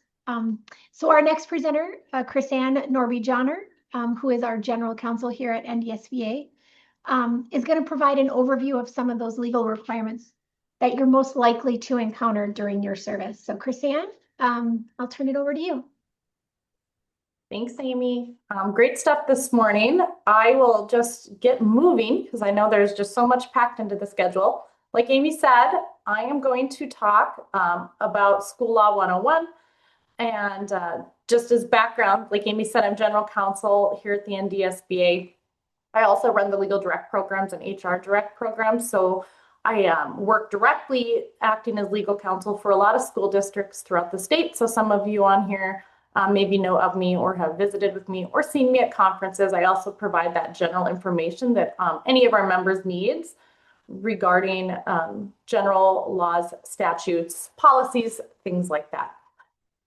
So I could do probably an entire day on school law. There are so many laws that affect schools. But what I decided to do today was just to kind of pull out some of the most common legal questions I deal with for schools throughout every school year, and just give you kind of a high-level overview for new members and refreshers for those of you who are experienced board members on what your role as a board member is, and maybe just understanding what I'm doing, maybe not even necessarily when I'm working with the school boards, but also when I'm working with your superintendents, your principals, and your business managers. And so when you see those legal service invoices, you understand a little bit about what I've been doing with your schools. In terms of school board authority, Amy touched on this earlier as well, but when I say I can do a full day training on school law, I mean it, because there are so many areas that I have to review and work with schools to understand when we're dealing with the legal implications for a school and making sure that you stay compliant. We have our state and federal constitutions. That's our highest level, of course. We have our legislative enactments, the NDSBA. Amy and I and our staff attorney are very, very busy lobbying during legislative session at our state level. We have rules and regulations that we also have to monitor and watch for that help guide us, particularly the U.S. Department of Education and our state board. And then when you have a law made, there's always interpretation that we have to follow from our judges, our courts, our attorney general, administrative agencies. I rely a lot on attorney general opinions when I'm helping school boards and your superintendents and administration work through especially open records requests, open meetings laws, sometimes election issues. And then your school board authority functions locally within the confines, of course, of the state delegation of power to schools, and then the geographical boundaries of your school district. All school districts are going to be legal agencies of the state of North Dakota. And your powers as a board to take action are rooted in the Constitution, in our state laws, and then in our state court decisions. So it's a lot. And when a school district needs legal counsel, we're always happy to step into that role and help you work through some of the most sensitive issues that can happen in a given school year. So at the state level, although there are a lot of intersections in which we have to cross-reference state laws that are going to apply to a school, primarily your school boards are going to be operating in Title 15.1 of the Century Code. So I hyperlink it here. I'm sure these slides will be shared with you. But that is often the root of where I'm working. Oh, hold on. And Amy's right. Your role as school board members, and even roles of superintendents and principals and business managers that we often work with throughout any given day, you are not lawyers and you're not expected to become experts in areas of the law, although some of your staff might feel like they are at times, having to work on certain areas so often. However, it's just important that you have that general knowledge.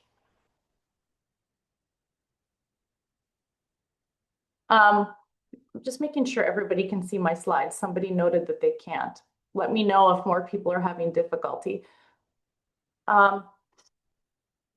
Legal topics typically include, throughout a school year when I'm working with school boards, conflict of interest issues can come up at times. School boards, when they're taking action, oftentimes, they're dealing with the contracts. They might be dealing with construction, procurement, bidding. So two of the highest areas in which I'm providing legal counsel to school districts live in that area of employment and labor laws, particularly when you're doing school board negotiations. And then, of course, the education laws that affect your entire student body, and open meeting and open records. And as a new school board member, when you do your new school board training, you are going to dive into a lot of these topics in great detail.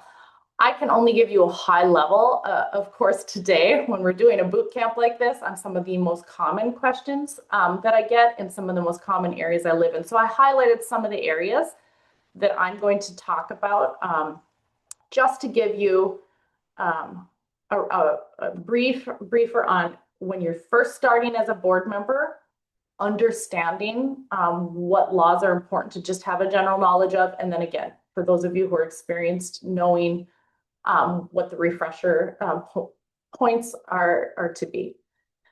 So I'm going to start with employment and labor laws. In North Dakota law, one of the most important roles a school board member and the school board as a group can play is dealing with your certified employee contracts. And there's a difference. You'll hear us use terms, whether you call into the NDSBA or you're talking to your superintendent and administration, you'll often hear these terms classified at-will employees. And when you hear that term, most typically, we or your administration are going to be talking about a relationship with an employee in your building where either party can terminate the relationship at any time with or without cause. And that's a term, at-will employment, that's a term you are all likely very familiar with. It's a term that also applies in private entities, not just public, but it means that at the will of either party, the employment relationship can be terminated for any lawful reason. Of course, no employer, including a school board, would be able to terminate someone on the basis of their protected class status. And the majority of staff in your building, depending on the size and number of your employees, are going to be classified at will, non-certified. That means they are not licensed, they do not teach, they're not administrator, and they most typically are not going to have contracts. This would often include maybe your paraprofessionals, your janitorial staff, those working in the kitchen.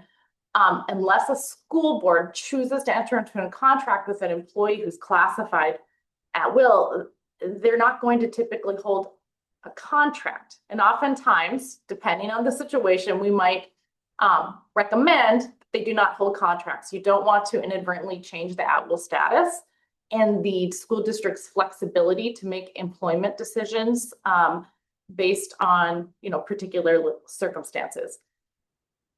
Then you'll hear another term. You'll hear a term, we often say certified employees. That means you're certified contracted employees. That means the employment is going to last until the end of the contract term, and your teachers and your administrators, including principals, assistant superintendents, superintendents, they're going to legally have to hold employment contracts. They're certified contracts, and they're going to auto renew every single term, every year, unless the contract is terminated by one party or another. And I'm going to talk about how that happens. But most typically that would mean the employee can resign from the contract and the school board would be asked to accept that, or a school board can discharge the certified employee for cause. There's Century Code provisions I'll talk about for that. Or the teacher, principal, superintendents who have these continuing contract rights, their contract they will be completing their contract for a given school year, but they might get non-renewed for the next school year. So I'll talk a little bit about that. So that's the difference between different employment classes in your building. It's a really important distinction that brand new school board members need to understand right away.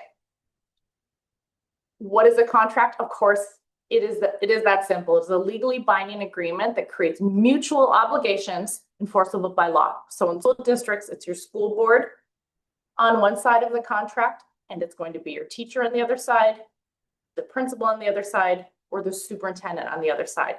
The law that gives school boards the power to contract with employees, that's going to be held in 15.1-09-33. Those are your school board powers. And when you go to that section, that's even a great section, honestly, for new board members or experienced members to browse and look at the exact powers your school board is given by law. There's a whole list, and within that list, it specifically talks about your powers as school board to contract with, employ, compensate school district personnel, contract for the services of a district superintendent. And I'll talk about this unique period of 3 years. And then you can contract the services of a principal. Okay, so under the law, that's why the contract is between the school board and the teacher, school board principal, school board superintendent, and not anyone else in the district, because by law, it is the school board and that person, the board as an entity that represents the school district, and then that individual person. So when you are formulating and understanding those contracts that you're holding with your certified employees, I have hyperlinked other areas of the Century Code that you have to operate in to understand what that contract means. So for your teachers and your administrators, that 15.1-15 in the North Dakota Century Code, it's titled Teachers and Administrators. Administrators, though, has a very limited meaning, and it doesn't include superintendents in terms of this area of the Century Code, because superintendents have their own section. So I placed them side by side on this slide so you can see the difference. So your teachers and administrators, meaning assistant superintendents or principals, they're going to live in this area of the century code. And that is this area of the century code, just very high level. That is what legally mandates how many performance reviews your teachers and administrators need to have. And of course, your teachers are going to most typically be reviewed by their principal, and principals most typically going to be reviewed by an assistant superintendent or superintendent, depending on the structure of your school district. But the law doesn't say who does the performance review, but that is just typically governance-wise how it works. But there are required written performance reviews that have to be conducted by the supervisor. I say not the school board because that would not be typical. The board needs to remain neutral and uninvolved in those in case they ever need to be neutral and impartial in a discharge or non-renewal hearing, which I'll talk about later. But during the first 2 years or the first 3 years of employment, these groups of people need to be reviewed 2 times. And then after those first 3 years, it's once thereafter. So there's 2 ways, I say superintendent, that's an error. 2 ways the school board can terminate that teacher or administrator contract. And that's really going to be through discharge, meaning due process discharge hearing, or a contract non-renewal, which would be a non-renewal due process hearing. So that contract, that's legally binding. It's going to stay in place. There's no way to terminate it unless the employee on their end voluntarily resigns or the school board typically will receive a recommendation from the supervisor or superintendent in an open meeting to proceed with some sort of due process hearing. For those of you who are experienced, you've probably heard a lot about these processes before. If you're brand new to your school board, when I say due process hearing, I mean it is a very separate, pretty formal process. Your discharge hearings for teachers and administrators are overseen by an administrative law judge. The board makes that decision to proceed with the hearing in an open meeting, and then at a later date, that hearing gets scheduled where whoever made the recommendation, which could typically be a superintendent or principal, is typically going to present the case. There's usually attorneys involved. That's for discharge. There are very specific reasons under the law that the discharge has to be based on. They are very non-typical. Not very many school districts go through a full discharge process. Contract non-renewals, it could be for performance or a reduction in force. Also a separate due process hearing, but it's not overseen by an administrative law judge. And a performance non-renewal means just that it has to be based on the performance of the individual. And reduction in force means just that you're reducing your workforce, and there's still typically a recommendation from an administrator to the school board and some sort of recommendation as to who's going to be selected for that RIF, and that gets presented in a due process hearing.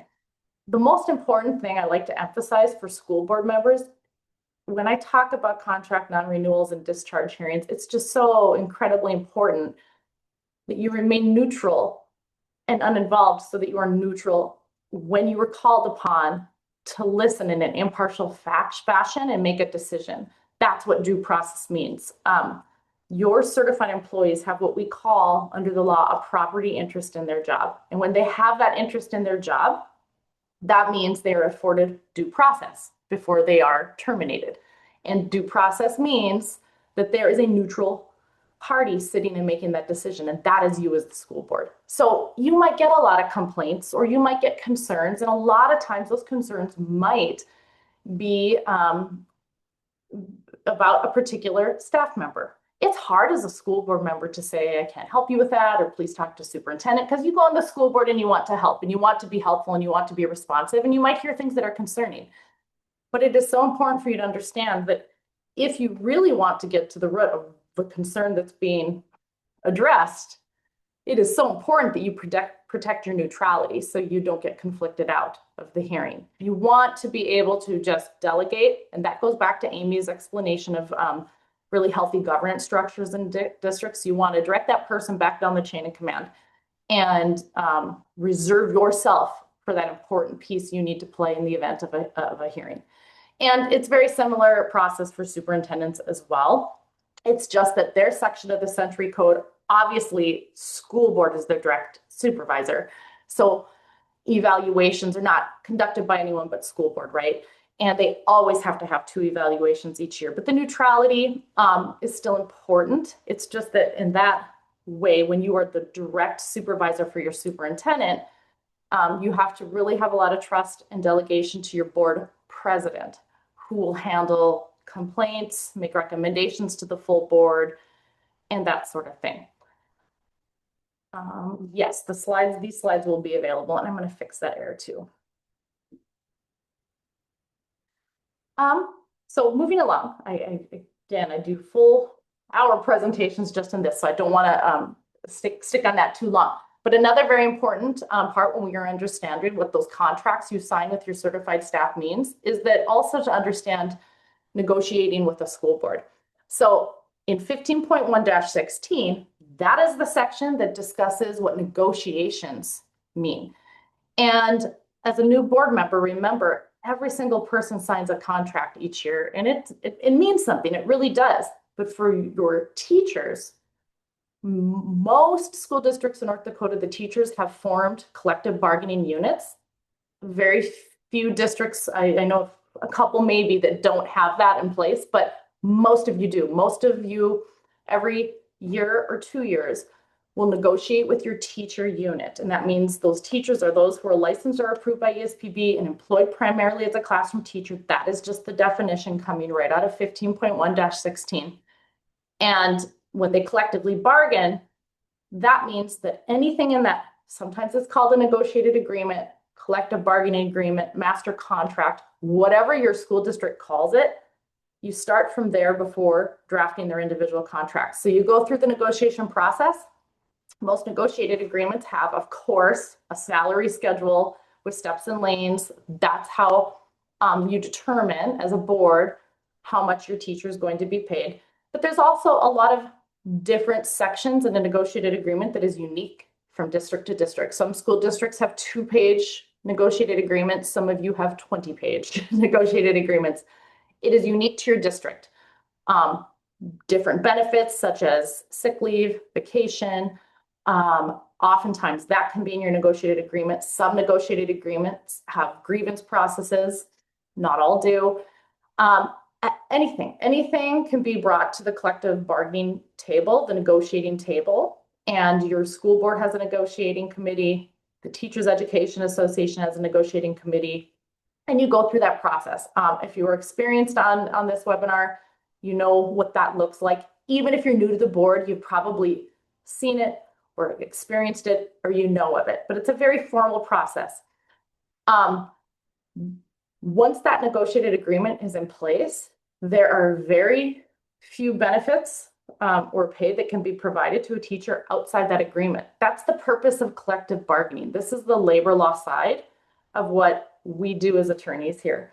That is what you collectively have bargained.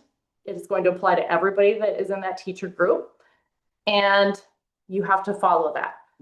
Anything not in the collective bargaining agreement, like for example, some negotiated agreements don't have grievance procedures. Then it's straight, the process that a school board chooses to follow for that, or it's going to be straight in policy. There are limited exceptions to negotiated agreement pay. There has to be in a negotiated agreement. There is required teacher sick leave, minimum of 10 days per year and carry over 30.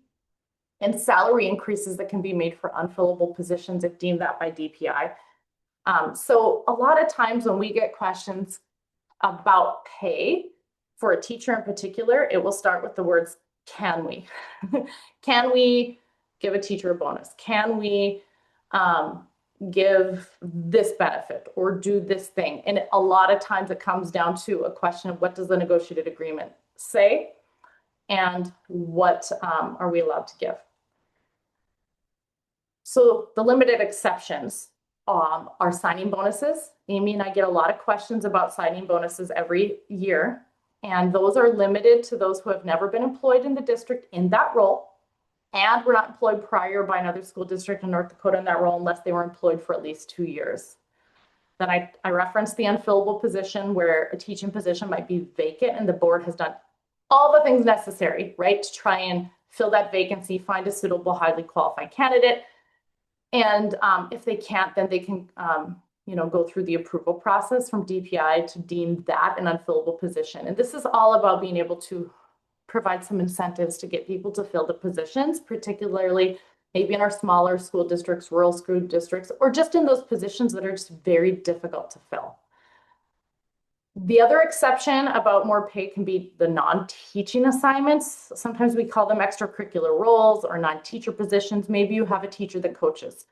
Now, Amy and I'll preach till we're blue in the face that we don't like to see extracurricular roles and pay in a negotiated agreement. Why? Because extracurriculars are not teaching assignments. And we like to see those negotiated agreements really limited to the wages and benefits and terms and conditions of employment in the role of a teacher only.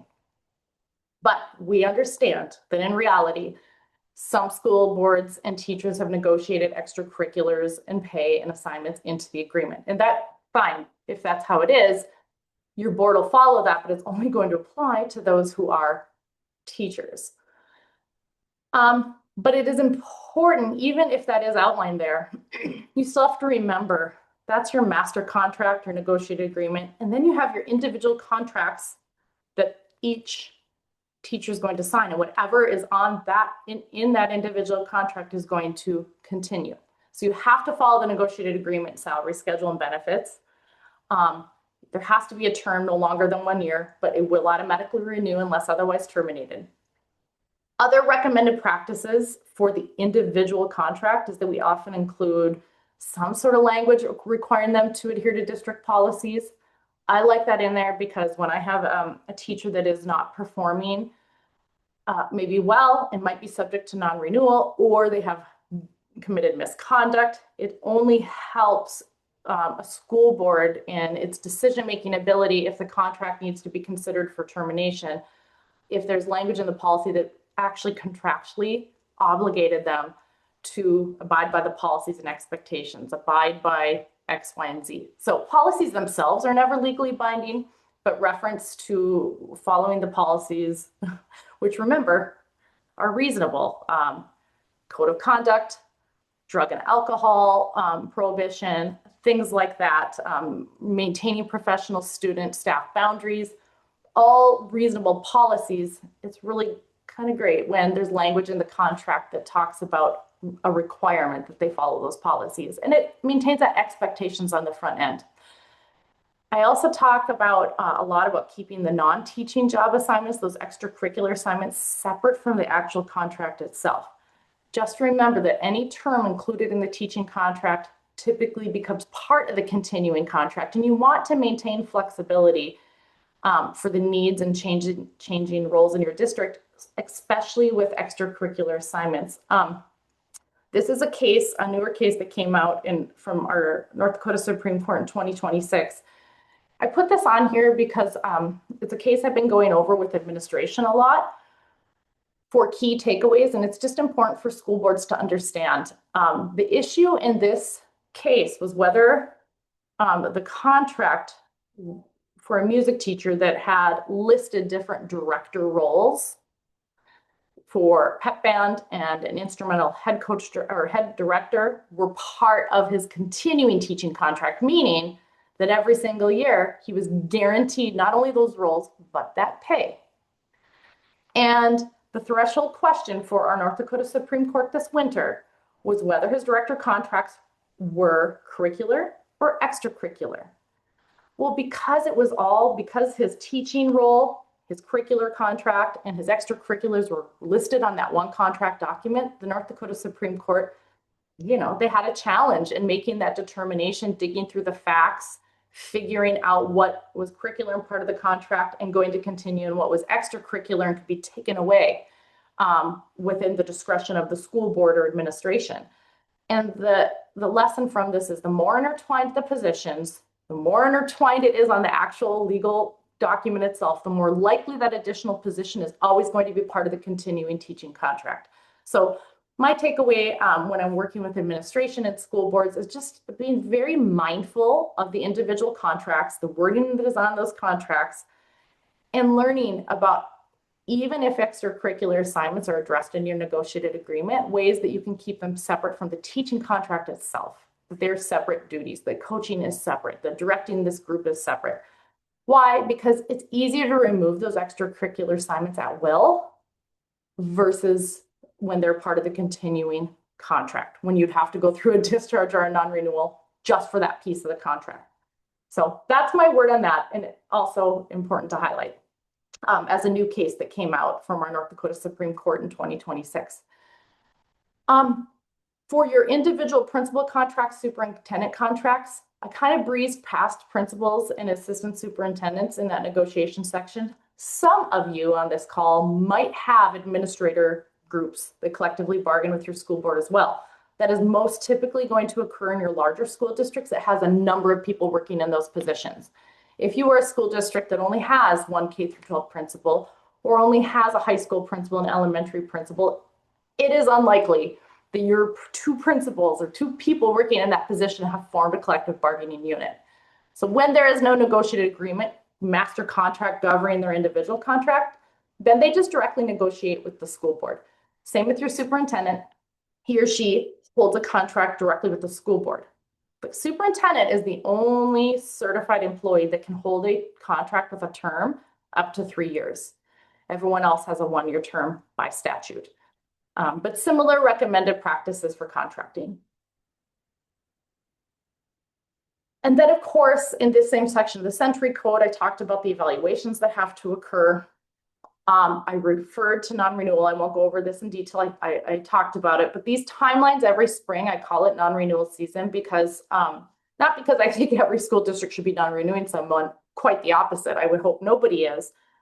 But in a state with as many school districts as we have, every single year, someone is considering a performance non-renewal, and a few might even have to, unfortunately, be considering reduction in force.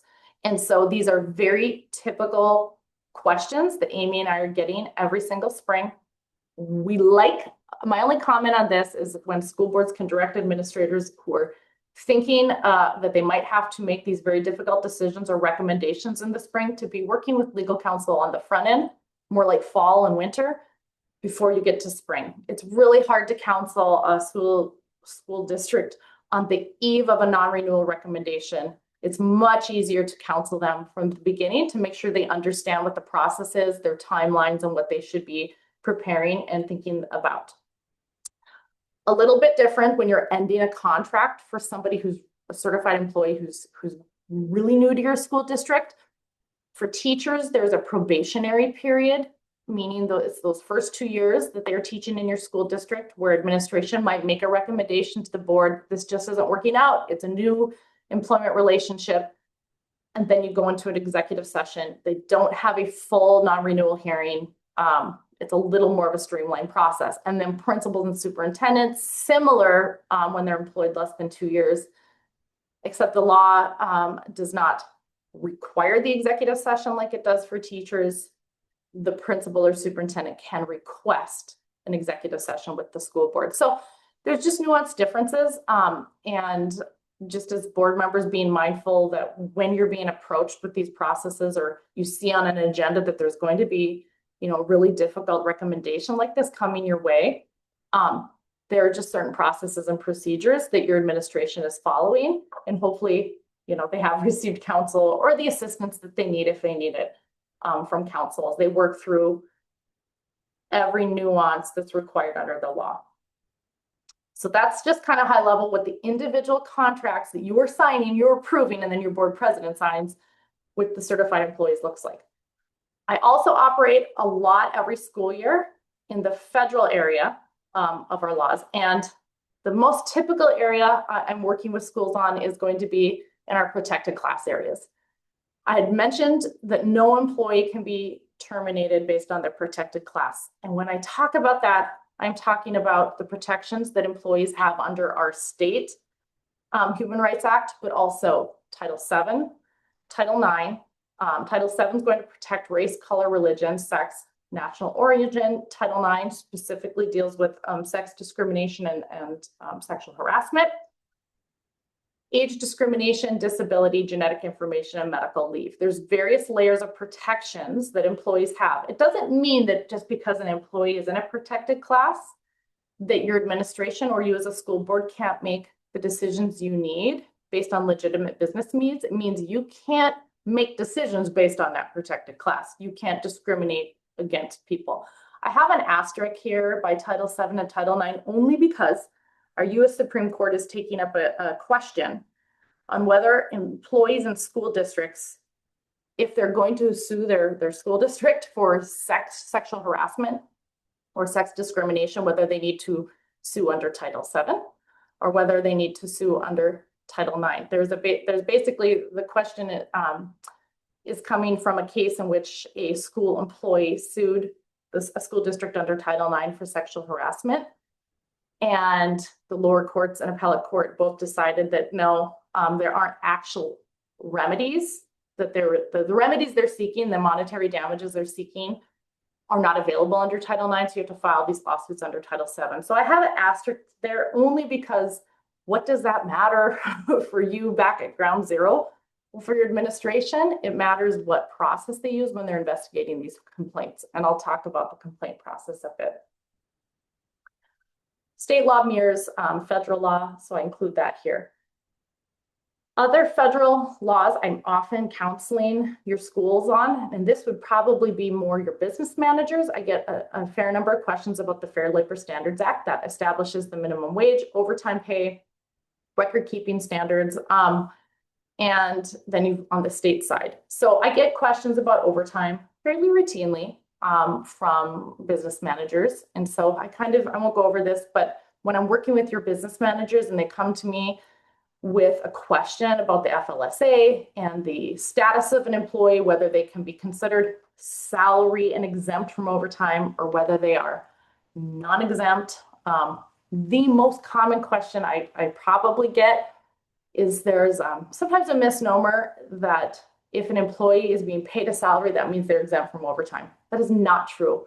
You can have a non-exempt employee who does not fall under this exempt employee classification where I have this three-part test, where the three-part test is not met, and it typically fails at job duties, performing job duties from an exempt category. If you have an employee that does not perform exempt job duties, they're always going to be non-exempt.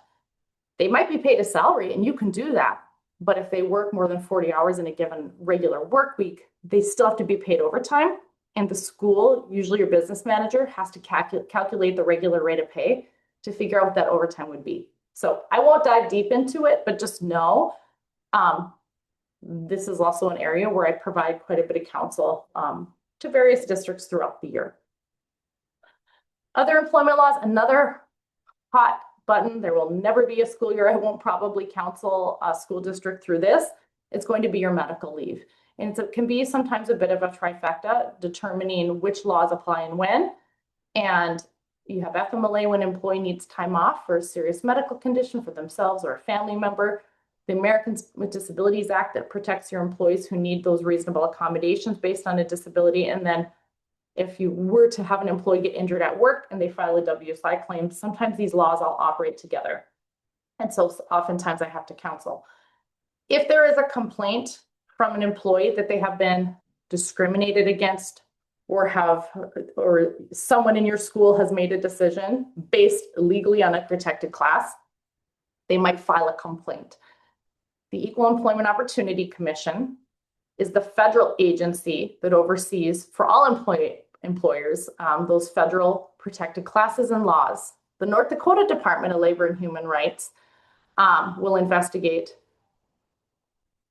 alleged violations of state law, but they will also take claims even if they have been originally filed with the EEOC. EEOC and our Department of Labor at the state level have some sort of agreement where EEOC will delegate the claim down unless one of the parties insists it be investigated federally. So I just kind of give a flow chart of what that looks like. Sometimes as a school board, your superintendent or administrator might tell you, hey, we're dealing with a discrimination complaint with one of these agencies. We're working with legal counsel.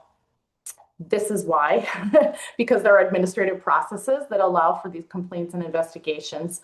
And I help a number of schools navigate these agencies and these complaints every year. I never want to, but it happens. Understanding the application, I just want to talk a little bit about complaints, because I do think school board members receive concerns, complaints, grievances, whatever you want to call them, fairly often. You are elected, you get in these positions, and people know you're representing the school district. They catch you down at the post office, they see you at the local restaurant, and they want to talk. As a board member, I mean, you are there to meet the public and you are there to be transparent, but like Amy talked about earlier, you have no authority as one person on a board. And so it's really good for you to understand how the grievance and complaint procedures work in school districts, so you just know how to appropriately respond and how to politely direct somebody to the proper point of contact when they're complaining to you. I mentioned earlier that some of your negotiated agreements with teachers have grievance procedures. Ideally, Amy and I we don't like to see grievance procedures and negotiated agreements. We always want that controlled by the school board under local policy, but a number of negotiated agreements have those. When they are in your negotiated agreement, when you're negotiating, and many of you will be doing that this next spring, please define the term grievance and try to limit what that means. Grievances really should be, even if they're in your negotiated agreement, grievances really should be limited to grievances about the negotiated agreement. That's kind of labor law 101, whether you're a school or any other private entity that has a union. Grievances should be limited to those benefits and terms that the employees have been afforded in the negotiated agreement. And then there's a process laid out if the teacher does not believe that the school board or administration is following the terms of the agreement. And then there's a process in different elevated levels where the teacher can bring their concerns and have it addressed. And eventually it will probably the grievance will make its way to the full board. Why do I say that grievances should be limited to those items in the negotiated agreement? Because as a school board, you have a variety of processes that are already in place to handle other types of complaints, particularly about your personnel or about those federal and state protected classes I talked about. So I have these. Many of you use NDSBA templates, but even if you don't, you probably have policies in place that look something like this. So there's a patron complaint policy, KACA, and complaints about personnel, KACB, that often operate together. I talked early on about how important it is for school boards to remain neutral and impartial about personnel matters, not only because that's your governance structure when you're letting administration handle the day-to-day operations and supervision of the workforce, but also because as a school board for your certified employees, you need to remain neutral and impartial and ready if you are called upon to have to sit and listen to facts and make a decision in a due process hearing that might terminate that contract. So if you've got a grievance procedure in your negotiated agreement that allows various levels that will make its way all the way to a board, but the real grievance is about a personnel member or a different complaint about one of these other areas, you are ruining the board's neutrality at the last final step in the grievance procedure in the negotiated agreement. So I'm fine if you put a grievance procedure in your negotiated agreement, but make sure those grievances are defined and do not include what I have listed on this other side. You should always be controlling under local policy the process for complaints about personnel that should be investigated and responded to at the lowest level possible. Discrimination and harassment. The biggest one, which I should probably have bolded and highlighted and red, is Title IX harassment. There is a very, very specific process that has to be used under federal law when there has been a complaint about sexual harassment in a school or a school activity. And then we also have fraud prevention investigation complaints that could come in. Bullying. We have a very detailed state law about how bullying complaints need to be handled and documented and reported each year. And then you might have, if you don't have the grievance procedure in a negotiated agreement, then we have some template policies for a teacher grievance procedure regarding a term or condition of employment, or separately a superintendent grievance procedure. So that's kind of my comment about your policies versus your negotiated agreement. I include some steps about complaint procedures. Very rarely, because you're maintaining your neutrality and maintaining your governance structure as a school board, very rarely is a school board going to get involved in receiving a complaint, responding to the complaint, investigating. Your job is most typically to identify the policy and route this to administration. Unless this is a complaint about your superintendent, in which case board president should handle that complaint response, or business manager. Superintendent or business manager are the two classes of employees that report directly to the school board, and sometimes business manager, if delegated the duty to superintendent, might be reporting to superintendent. But these are the steps I also give to administration when I do trainings. Understand what type of complaint it is, who the complaint involves, am I the right person to be receiving this complaint, and what do I do? And then working through the other steps, determining if safeguards are necessary, choosing the investigator, planning the investigation, interviews, that sort of thing. And I do full trainings with your administration teams on how to investigate complaints. This is just my special little note on Title IX, just really understanding that there are so many roles in a Title IX process that if you even remotely as a board member get approached that, K-5 teacher is sexually harassing the librarian, whoa, that needs to be routed.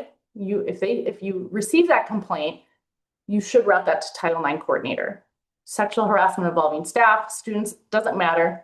The coordinator in your building should be trained under Title IX to handle those types of complaints.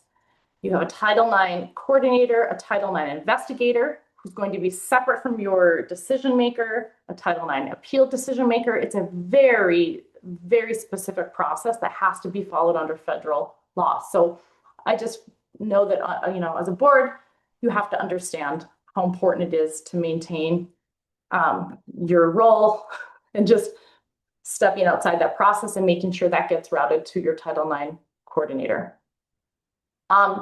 Just a little comment on FMLA. Very rarely would a school board be involved in FMLA, but just understanding, I include this more just for your information. When there's an employee out, you might have the superintendent tell you, so-and-so is out, please know. They're giving you that information just to keep you informed, but there are times, and FMLA is one, where you might not have the details. And so I include this just so you understand how FMLA operates in a school, but not because you would necessarily be involved unless it's your superintendent. Same with reasonable accommodations. Sometimes people will come to board members and say, I don't understand why this teacher is allowed to do X, Y, and Z. Again, that is something your administration is handling. This is the law they're working under. And, hopefully they're seeking counsel when they need it. So I won't go through that, but that's just what they're looking at. And then the other area that is really important for school board members, new board members, and always a good refresher for your experience is just remembering that not only are your board meetings occurring in an open meeting environment, but many of the records you're reviewing and touching and creating yourselves can be open records. Open record is defined very broadly. Your written communications, if it's involving school district business and it's even on your personal phone or personal email, if you choose to conduct school district business, even on personal devices, you can be creating open records subject to an open record request. Seek counsel when you need it. In order to exempt a record or keep it protected as confidential, there has to be a specific law that would allow that record to be closed or denied. And even then, if a requester asks for information and it's going to be protected, the school district has to respond with the reason that it is exempt or confidential. For example, education records, those are confidential. They can't be released. There's other records that are closed and exempt that the school might choose not to release for various reasons, if it's allowed. Student records, FERPA, this is another area where I often am working with your administration. I won't go into detail, but just know as a school board member, you're not often not entitled, maybe even rarely entitled to an educational record of an individual student. You would need to have a reason to be looking at that record. And probably the most common record is if the school board is sitting as the expulsion hearing officer, which does happen in some school districts. But most of the time, just sitting as a board member is not going to give you access to education files.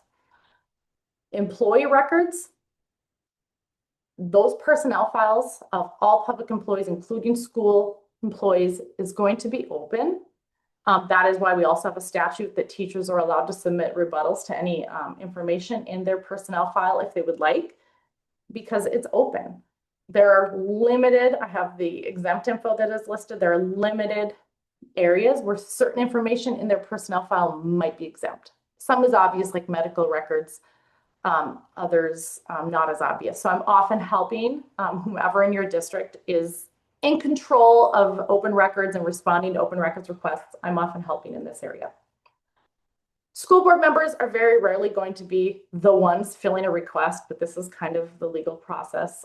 Most typically it's your business manager because they're responsible for maintaining open records, but there could be others in your district delegated that responsibility.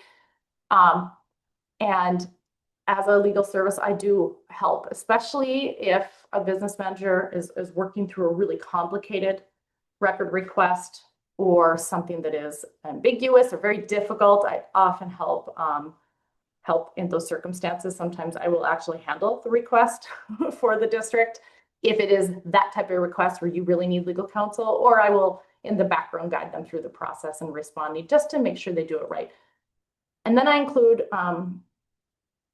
this little part about FOIA, just because it's an often misstated law. I will hear people, I will get the question, I've received a FOIA request, or our school's received a FOIA request. You haven't. FOIA doesn't apply to school districts. The Freedom of Information Act is a person's right to request and access records from federal agencies. So that's what FOIA means. So I just include it on here so you know the difference. Those are the primary areas that I help schools with through every given year. Like I said, I could go on about school law for days, but I won't. We have to hear from Levi. So I didn't have any questions, but if there are others, as always, you know where to find Amy and me.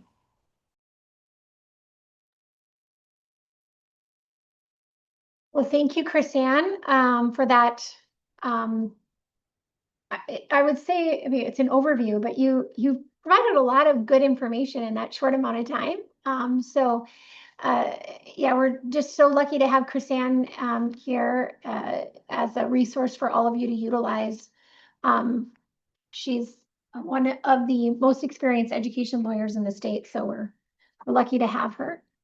I'm just gonna check to see if I can find Levi here. So just give me a second. There he is. Okay. Thank you so much, Chrisanne. All right.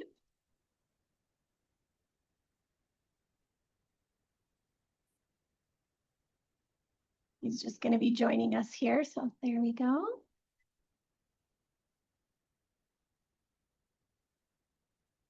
Good morning, Amy. Can you hear me? I can hear you. Let me see. I think you're turning on. There you are. Well, thank you, Superintendent Bachmeyer. Again, we are very grateful for you taking the time to join us today.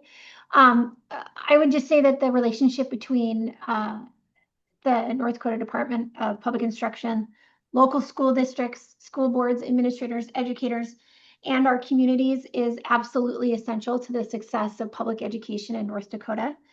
And Superintendent Bachmeyer graciously agreed to be here with us today. I shouldn't say that. He is, I would say, made himself more than available to public education stakeholders, individual school districts since he took office. And we're just pleased to have him with us today. So I am going to turn it over. I don't know, Levi, if you have any slides to share, but you certainly can if you have that ability. Otherwise, Sure. I'll turn it over to you. All right, great. Well, thanks, Amy, and good morning, everybody. It's a privilege to be here with you all today. Had a chance to have a meeting with Amy yesterday and asked, hey, what would be the most important thing for people to hear. And she said, hey, whatever you want to talk about, and just the importance of school boards in great outcomes for kids. So that's really what I want to focus on. If you're a returning school board member, welcome back. If you have been elected for the very first time in June, welcome, and thank you. I have, as I've been going around the state visiting school districts, I've long been a believer that serving on a school board is probably the least appreciated form of public service. I did have a school board member tell me, though, that they also serve on a township board, and that may be even a little bit worse. But either way, you are doing the work because you care about your community. And so my biggest message to you all, just in joining today, is ultimately to say thank you.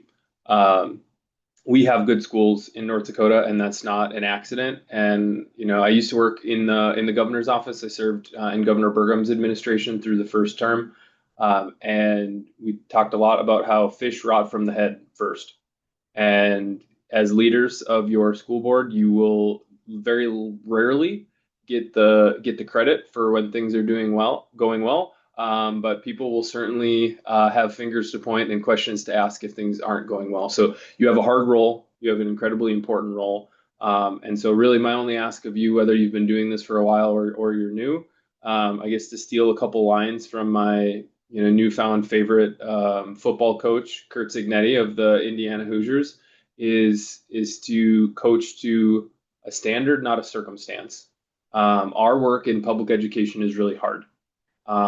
But at the same time, we have to have expectations, high expectations for what our kids can achieve. Each and every one of you works in a school district that has a unique set of circumstances, a unique set of challenges, a unique set of opportunities. And I'm a huge believer of what has gotten us to this point in time. And if you look at the nation's report card is called the NAEP, the National Assessment of Educational Progress. And if you look there, North Dakota is a high performing state, particularly in math. And as I've visited schools all across the state, one unifying thread, whether you are in a small school district like Marmarth down in the Southwest, or a big school system like Fargo in the Red River Valley, is the power of relationships. Teachers, school boards to administrators, students to students, students to teachers, but also the power of high expectations. And that ultimately begins with you. So a powerful combination of high expectations and also, to steal another sports metaphor, knowing and playing your role. You have an incredibly unique opportunity and responsibility as a school board member to really decide what are those most important things that you want to be true for your young people by setting ambitious and attainable goals for your school district. Only you can do that. You can receive feedback from parents, you can receive feedback from students, from teachers, from administrators, but ultimately, most fundamentally, you've got an opportunity and an obligation to decide what are those big goals for our organization. I know many school districts have done part of the Be Legendary training. Others use policy governance or coherent governance. I was a coherent governance school district in my previous role. But whether you're any one of those things, or I'm really excited that the School Boards Association is looking to take some governance support and consultation sort of in-house. All of those things, whatever you call it, whatever systems or books go along with it, come back, I think, ultimately to some really basic things: high expectations, realistic but ambitious goals, and then knowing that your role is to ask some hard questions, keep your nose in and your hands out, and don't do the work of your administrator, because if you do, you let them off the hook. And as a former school district administrator, everybody works together and does their best work when roles are clear. And so setting those expectations, setting those goals, is just so foundationally important to making sure that your administrators are doing the right work that you want them to do, and ultimately being successful and asking hard questions of them and expecting a lot, not only of your students, but of your teachers and your administrators, is, I think, one of the biggest ingredients in our secret sauce here in North Dakota, and one of the things that I think we can continue to lean into really intentionally to only be better. I've been telling people as I've been going around the state that I believe that we can lead the nation with America's best schools. I believe that wholeheartedly. You look at the NAEP, the nation's report card. That's not a pipe dream. That's something that we can accomplish. We're almost there in math. currently. But if we're going to get all the way to the top, it's going to take all of us working together, challenging each other, sharing successes, navigating challenges. And so not only using opportunities like this to learn, and I know Amy and Chris-Ann and everybody on the team does a great job of making sure these events, whether they're in person or virtually, are educational and meaningful. But also, I would challenge you to take these as an opportunity to meet somebody new from a different school district that can be a thought partner or someone to bounce, ideas off of. Being an elected leader is a hard job. It can be lonely sometimes. Thankfully, we've got school boards of at least 5 members, so you've got other folks to talk to, but you all as a team may be stuck on a particular issue. But the chances are there's another school district in this state that has navigated or is navigating the exact same thing. And I'll tell you, I don't think it matters if you are small with less than 100 students or big with more than 1,000. Some of the challenges that are facing our school districts are universal regardless of size. And I think that there truly is something to be learned from a peer, regardless if they are big or small, east or west, north or south. And so I guess that would be my only other challenge to you all, not only in these, sort of early as we look ahead to the school year, but just as part of how do you do the best work that you can do as a school board member, enriching yourself in our increasingly complex and wonderful industry that is K-12 education, but also doing what I think has made North Dakota great for a really long time, which is just genuine, meaningful relationships and connections all across our state. And so I guess that's my challenge for you all here today. The only policy thing that I really want to put on your radar as we enter sort of the back to school time is we are going to be embarking, and we have been to a certain degree, but with earnest in the coming months of August and September. The department is really going to be focusing on asking school districts about what their definition of success is when it comes to defining an excellent education in North Dakota. So we have a federal accountability plan. It is required by federal law, and it's made up of a variety of components: proficiency on our state assessment, growth on our state assessment, graduation rates, English learner proficiency rates, our choice ready rates. All of these things that are converted to points and used by the department to essentially create performance rankings as required by the federal law. We've had our system for a while now, almost 10 years since the original authorization of the Every Student Succeeds Act in December of 2015. And so I really think it's an opportunity, as me being the new guy, and us coming up almost on a decade of the ESSA law being implemented here in North Dakota, to ask some really foundational questions about how do we define success? Because part of, I think, my role is to not only to support and challenge our school districts, but to make sure that we have a shared definition of what excellence looks like. Because if we all define that slightly differently and we're not rowing in the same direction, I don't think we'll actually ever, be the truly best state in the country, which I believe we can do. So my invitation for you here is you're hearing it even before the superintendents. I'm going to be sharing this with them later this week and next week when I'm attending a couple of their conventions here in Bismarck. And the ask is going to be, if we are starting from scratch with our federal accountability system, which is what we use to put schools on targeted improvement lists. This is what goes up on the North Dakota ND Insights website, which you may have gotten some questions about. You may have looked up some data on schools in your district yourself. This is sort of our definition of success here in North Dakota. So I would encourage you, as you're doing board retreats or back to school workshops, to put this as an agenda item and really talk about it and make sure that what's being submitted on behalf of your school district reflects the priorities of your school board and all of your community stakeholders. Because my hope is to take that feedback from all of our school districts over the course of this fall and see what commonalities exist, and then work with our ESSA committee that we have, which is made up of stakeholders from across the state doing a variety of different educationally related roles, to see what improvements that we can make.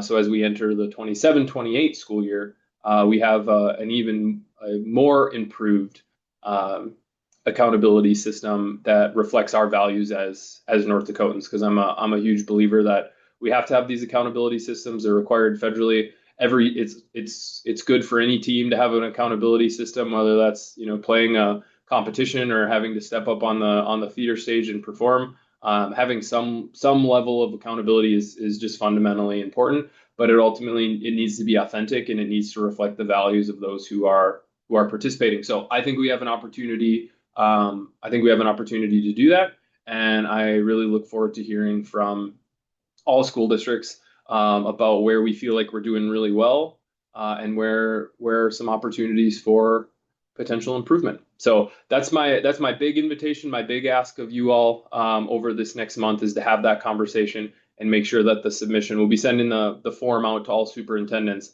but ensure that what they're submitting reflects the values of your community.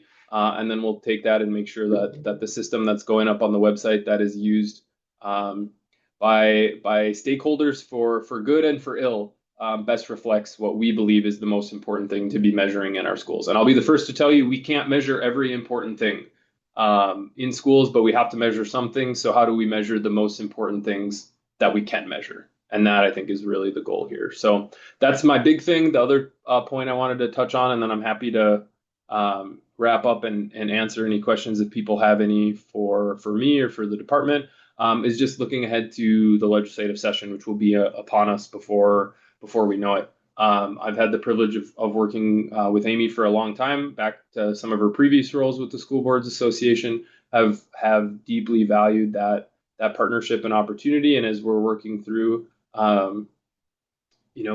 topics with legislators that are likely going to come up, making sure that we're engaged and aligned with you all is critically important.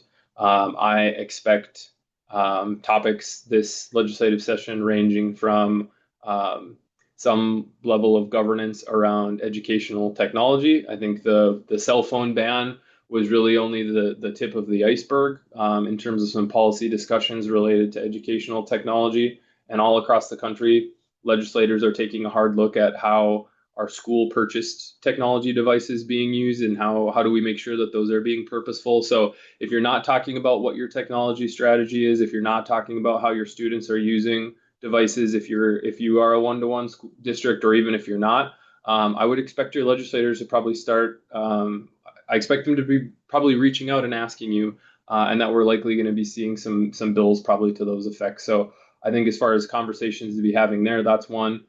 Kindergarten readiness continues to be a ongoing topic of conversation in so many districts across the state as I've been getting out and visiting them.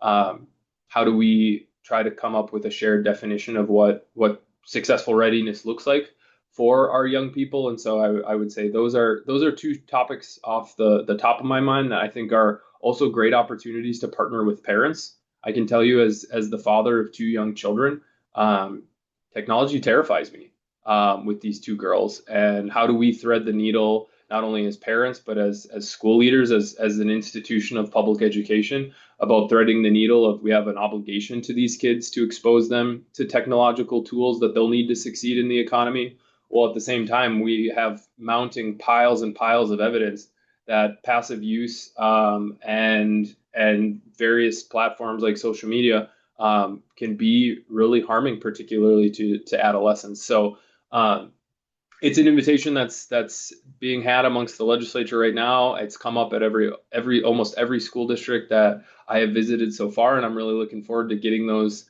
going here again shortly after Labor Day. But I think it's an important conversation that we have in all of our communities across the state, and so I wouldn't be surprised if something to that effect comes up. So I think that's a good discussion to be having now. How your community defines what readiness looks like for your kindergartners. I think that's a great conversation to be having with parents and particularly your early elementary educators.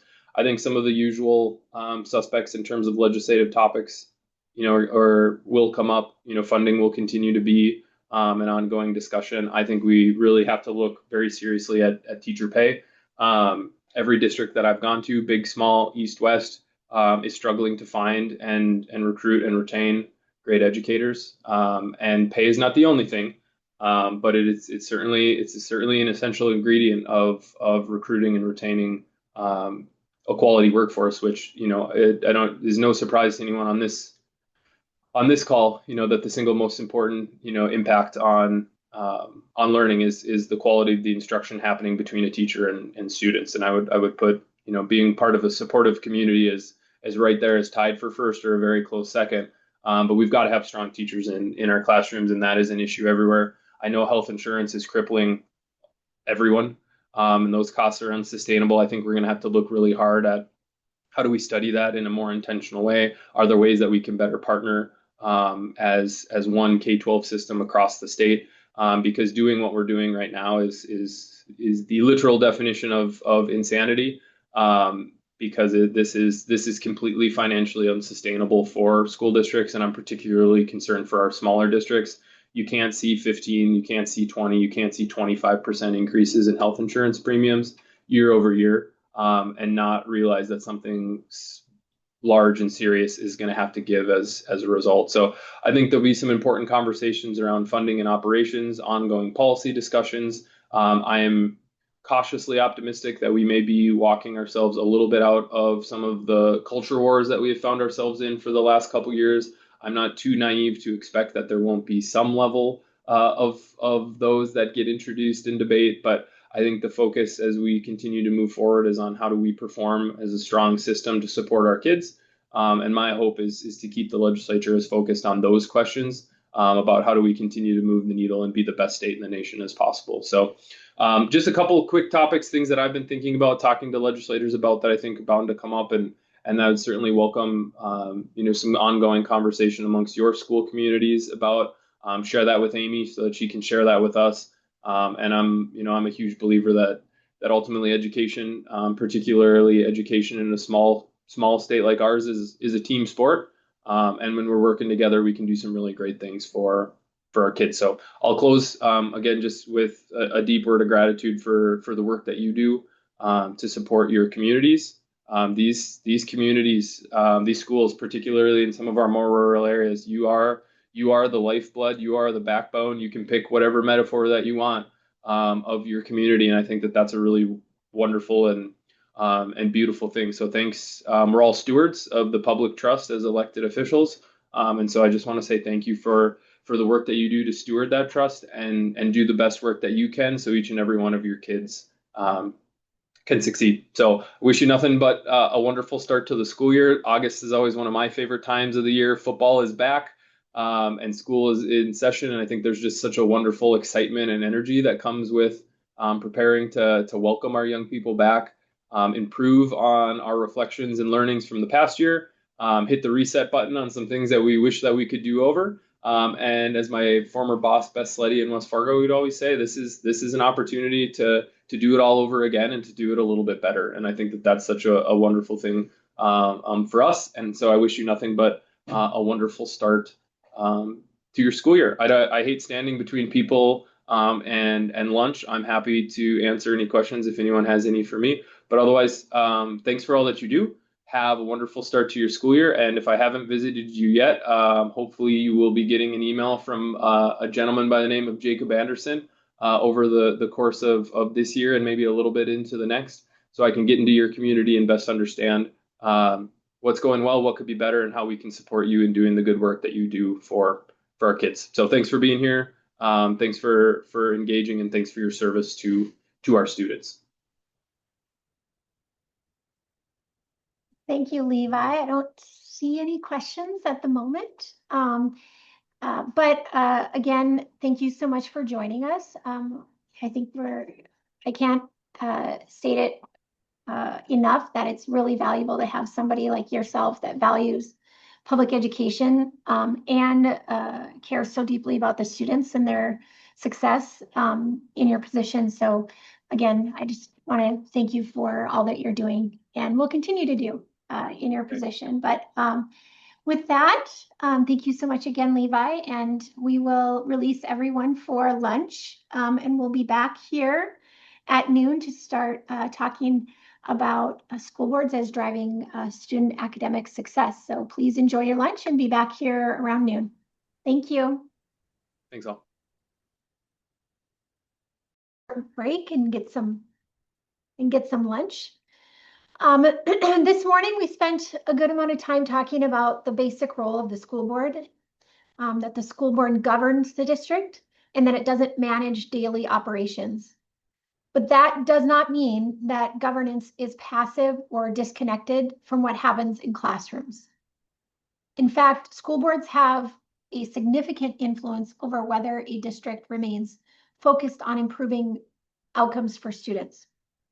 So during this session, we're going to move from the board's general role to some practical ways that boards can use their priorities, their meeting time, their resources, and accountability responsibilities to support student academic progress. So the central message for this session is fairly simple. Boards don't do the daily work of teaching students, but boards can create the conditions in which teaching and learning either succeed or struggle.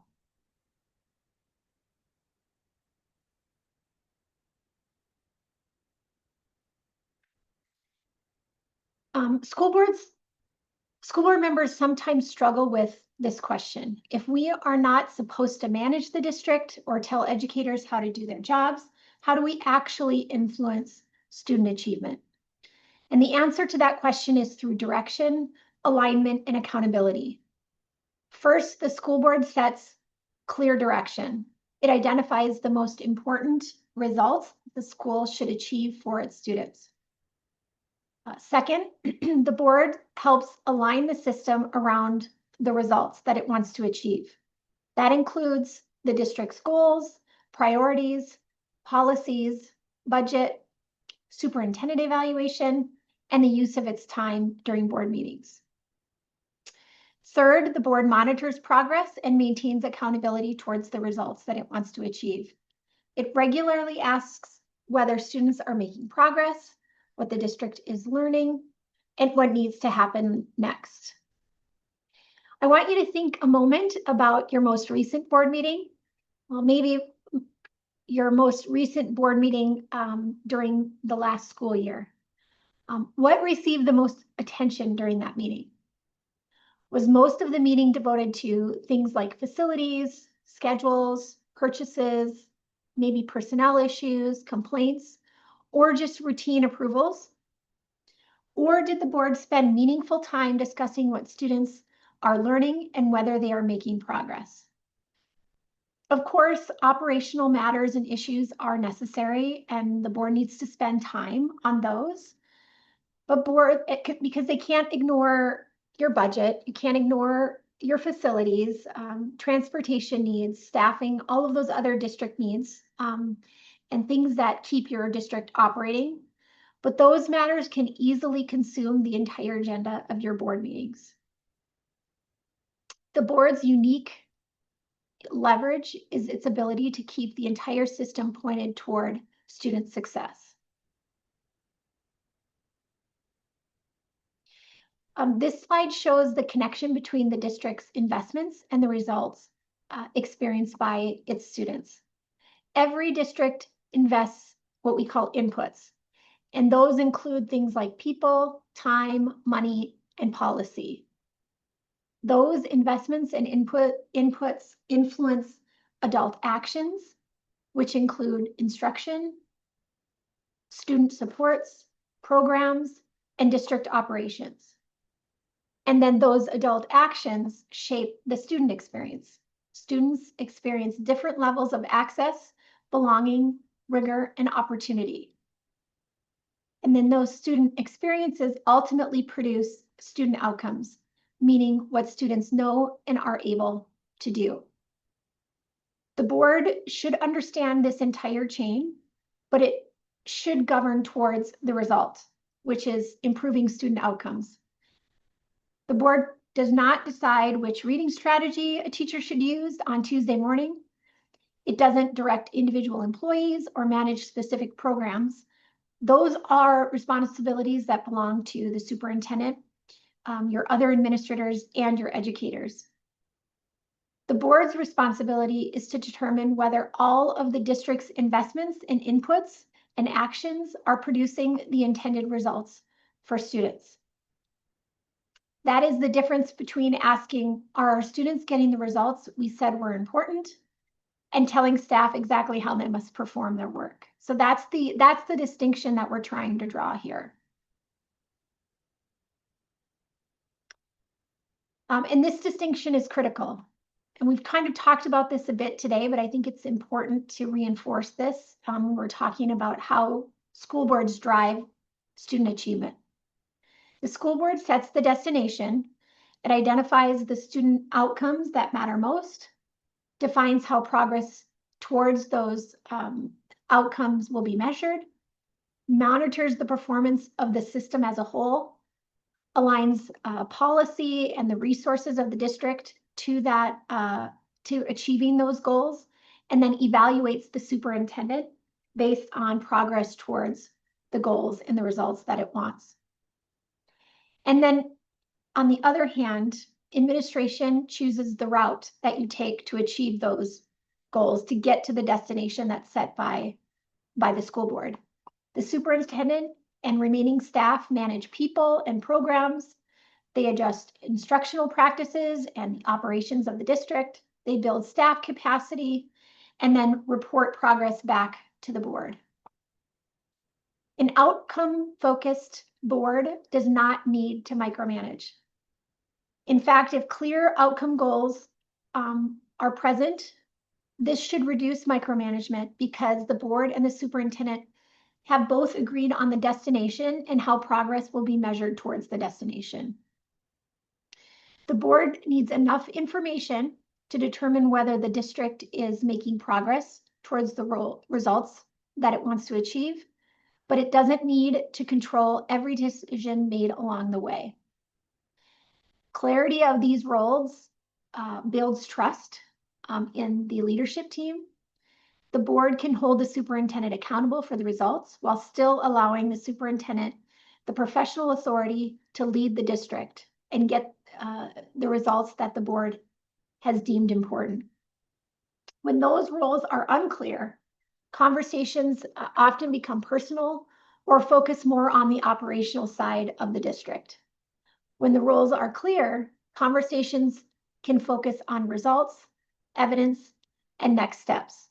So again, that's why, like I said earlier today, that clarity of roles and responsibilities is such a key aspect of board service, because when those roles are clear and everybody understands what their role is, it can really allow us all to focus on what's really important, and that is driving student achievement and creating improving outcomes for our students in our district. That's ultimately why we're all doing the work that we do, is to give our students the education that they deserve and that we're obligated to give them.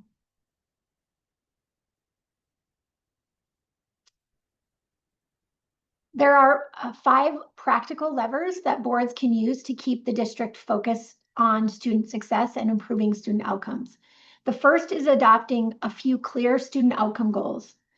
The board should identify the results that matter most for students rather than trying to make everything the highest priority. So focusing on a few clear student outcome goals at any given time allows you to really focus your energy, and the staff and administration to focus their work on achieving those, rather than making everything a priority and not really making much progress.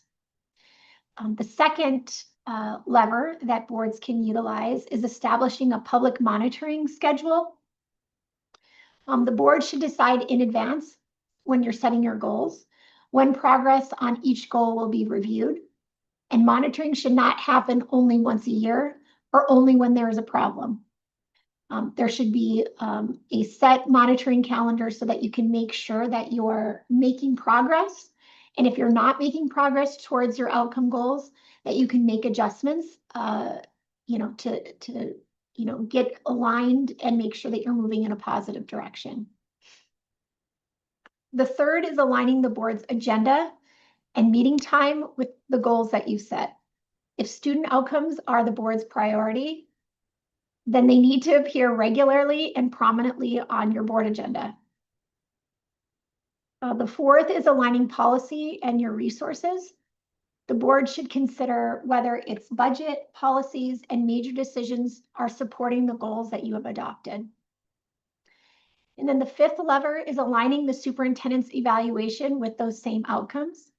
The superintendent should not be evaluated on one set of expectations while the strategic plan, budget, and board agendas focus on something else. So that there needs to be alignment with your evaluation and the goals that you set and your priorities that you've set. In the next session, I'll talk about a new evaluation service that we just launched here at NDSVA, and the template superintendent evaluation that's available in that service.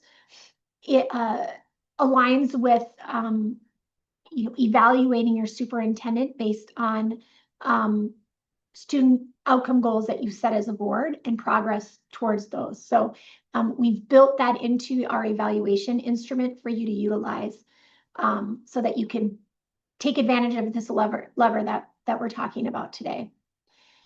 So these 5 levers should all point in the same direction. The district receives mixed messages when the board adopts academic goals, but then spends nearly all of its meeting time on operational items, or adopts a budget that does not support the goals that it sets, or evaluates the superintendent using unrelated criteria that have nothing to do with the goals that it sets. So again, it's really important for the board to create that alignment and to spend its meeting time and its decisions and align those with the school board or the student outcome goals that you set as a board. The goal is not to create more initiatives or more work for the board. It is really meant to create focus and consistency around a small number of important outcomes that the board deems most relevant.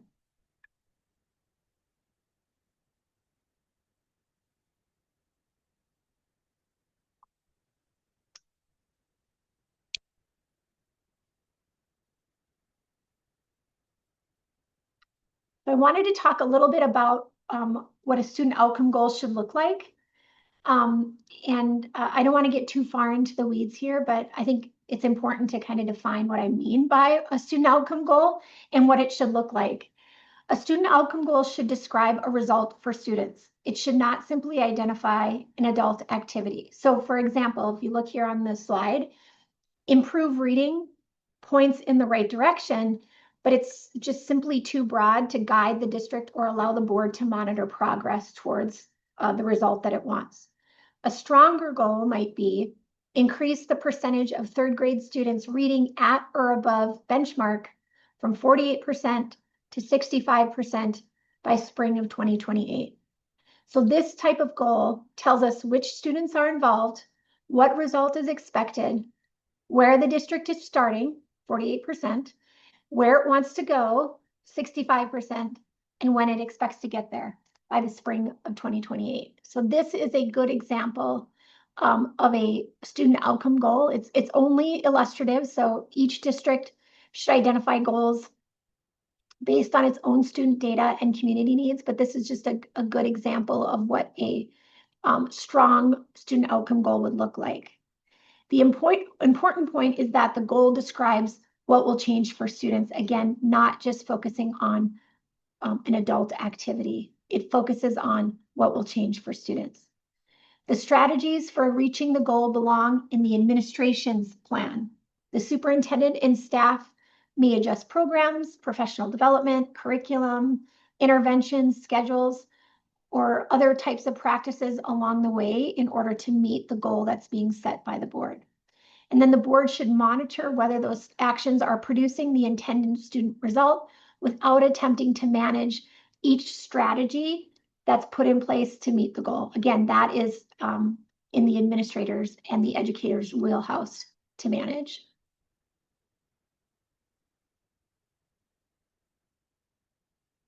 Adopting a goal is only the beginning.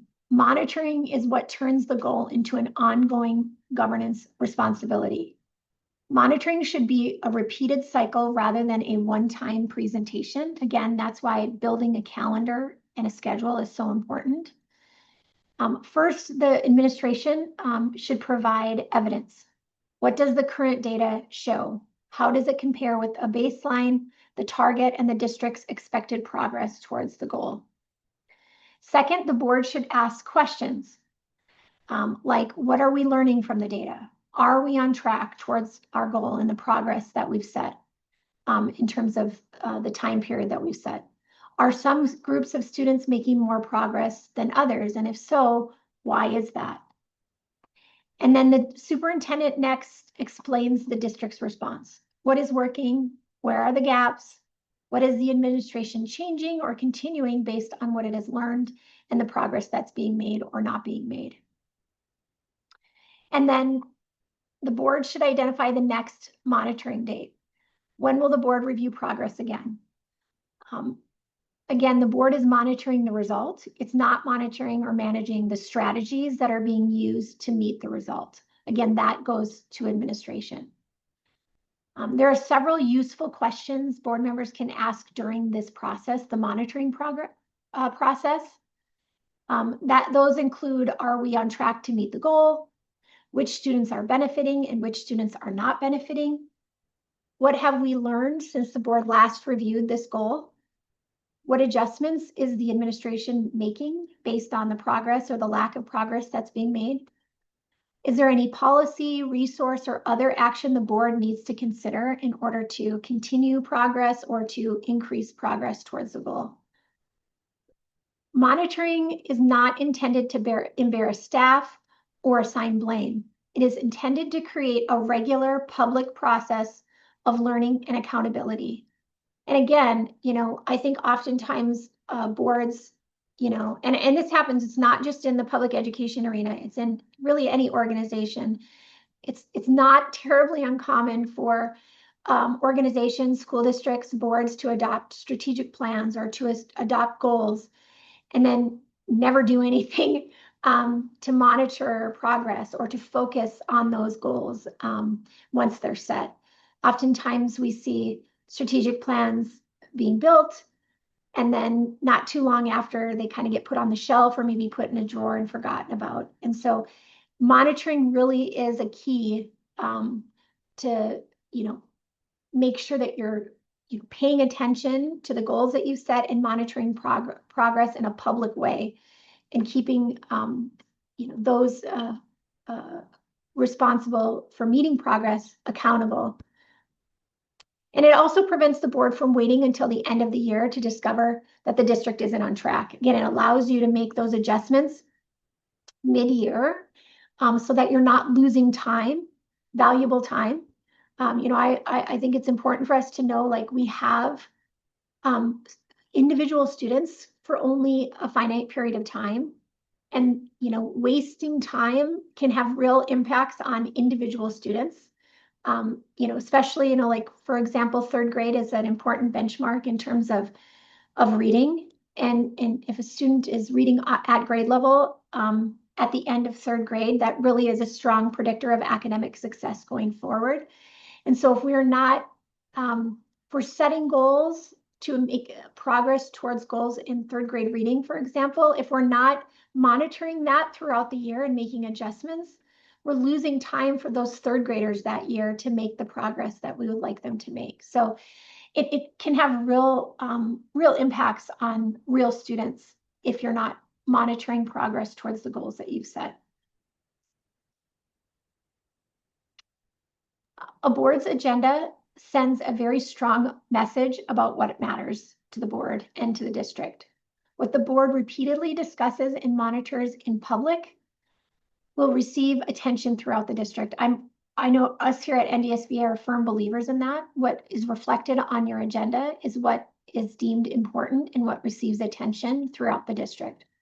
When the agenda is crowded with routine operations, lengthy reports, and administrative detail, student learning often becomes the item that gets squeezed at the end of the meeting, or in some cases, doesn't appear at all. By then, everyone is tired, the meeting is running late or long, and the discussion receives only a few minutes, if any at all.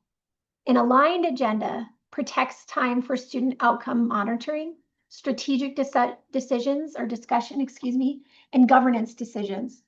Routine matters can often be handled through things like a consent agenda or written reports that are reviewed in advance by the board and adopted or accepted either through the use of a consent agenda or without detailed discussion that takes up a bunch of meeting time. The illustration on this slide is not a required formula. It's just an illustration, to kind of just give you a sense of what I mean by like how much time is being spent on operational issues as opposed to on the right side. When the agenda is aligned, you can focus more of the meeting time on student outcome monitoring and having strategic discussions and making governance decisions that are important to, driving student outcomes and driving student achievement. Every board and every meeting is going to be different. And so again, these are just illustrations, but I think the point is, we should really look at whether the board is being intentional in protecting the time in its meetings for its highest priorities. And again, I think everyone here and on this call and that is working in the K-12 arena, the highest priority is our students, hands down. And so it seems strange if we're not spending a good amount of time in our board meetings on student achievement and student success. That's, again, the highest priority for all of us. A board cannot credibly say that student outcomes are its most important responsibility if student outcomes rarely appear on your meeting agenda. I think that's just a flat out truth. What appears on your agenda is what you care about. As you think about your own boards, consider this question. What could be moved into a consent agenda, addressed through a written report, or handled administratively so that the board has more time to discuss student learning?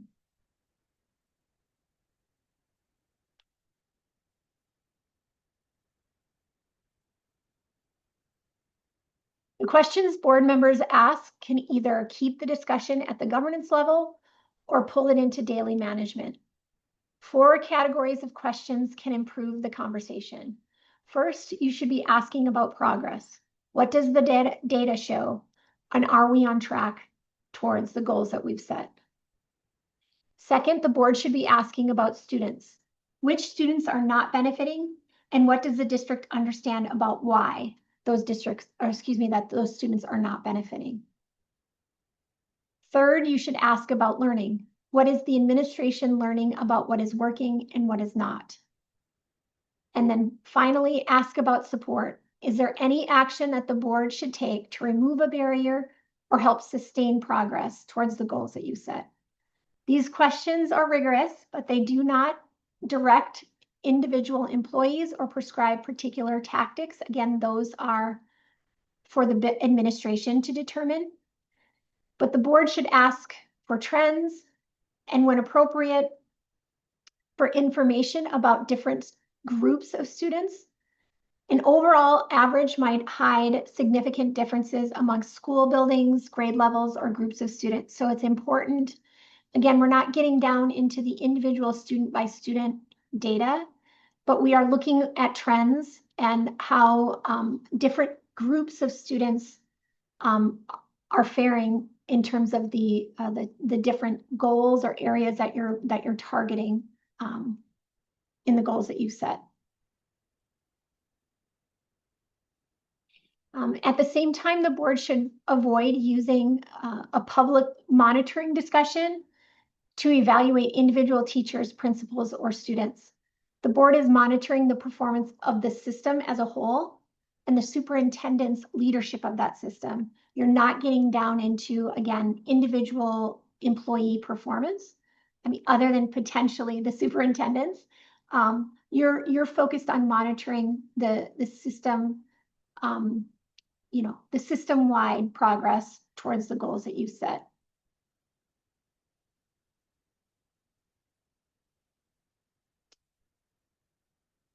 The board and the superintendent, again, do not have the same job, but they should be working towards the same destination. The board sets the what, it adopts the goals, determines the measures, and establishes any guardrails or limitations that must be observed by the administration. And then the superintendent owns the how. They develop the strategy, they organize the people and resources, and then lead the implementation of the how. What they share is alignment around student outcomes, agreed upon measures, and then a predictable reporting schedule where the superintendent can come back and report on progress to the board. Alignment also does not mean that everyone must have the same opinion. Board members may disagree while the board is discussing and deciding what goals to adopt.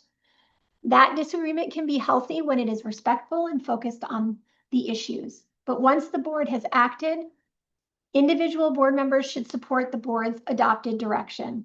The superintendent should not receive 5 different sets or 7 or 9 different sets of instructions from individual board members. The board speaks again through its collective action, and the superintendent then has clear direction and the authority to then lead the work and start making progress towards the goals and the results that the board has set.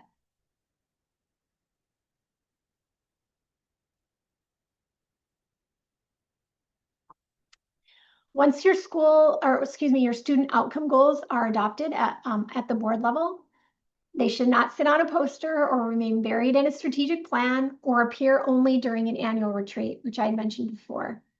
The goals should influence the board's major areas of responsibility. So for example, the budget and the allocation of resources should support the capacity needed to make progress towards the goals that you've set. Policies and guardrails should protect the district's priorities and remove any unnecessary barriers. The superintendent's evaluation should reinforce progress towards the agreed upon results. Board learning and professional development and public communication with your community, with your statewide stakeholders should help board members and the community understand the goals, the evidence and data, and the work that's being undertaken by the district. A useful question for almost any major board decision is, how does this decision advance our student outcome goals or protect the conditions needed to achieve them? Not every board action will have a direct or immediate connection to a particular academic measure. So a decision about transportation, staffing, facilities, or school safety may support the conditions students need to learn. The connection may be indirect, but the board should be able to explain how it indirectly improves or relates to the student outcome goals that you set. When the board consistently connects its decisions to those goals, it creates greater focus, coherence, and public understanding.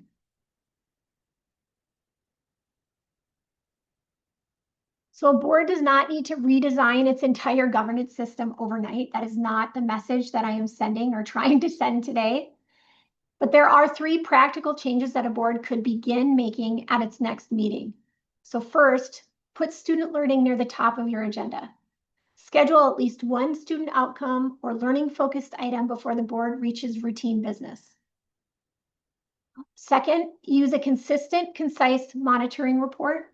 Ideally, the report should show the goal, the current trend, information about relevant student groups, the administration's interpretation of the data and the evidence, and then the next action. Consistency matters because it allows the board to follow progress over time rather than receiving an entirely different presentation at every meeting. So if you have that consistently on your agenda, can keep things clear and consistent over time. Third, you should end the meeting with a brief board reflection.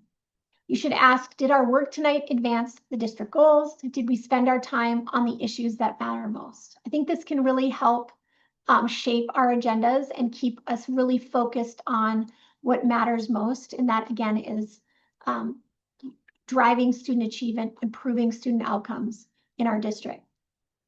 These are some just small changes, but repeated habits can build board culture over time. And that's really what the message we want to send in terms of these practical changes that you can make at your meetings and how you spend time on your agenda. The goal is to start smart, remain consistent, and allow the board's routines to send a clear message about what it values most. So then that gets me to all of these things that we've talked about are at the center of NDSBA's Students First governance program. I'm not sure if, I'm hoping that most of you have at least heard about Students First, but this is a redesigned program that started as the Be Legendary program that Superintendent Bachmeyer mentioned before lunch. But the Students First program provides a practical structure for boards that want to support putting these ideas that I've talked about today into action. The program begins with a one-day launch institute where the board and the superintendent and leadership team build a shared understanding of what outcomes-focused governance looks like, and then begin to identify the district's priority student outcome areas.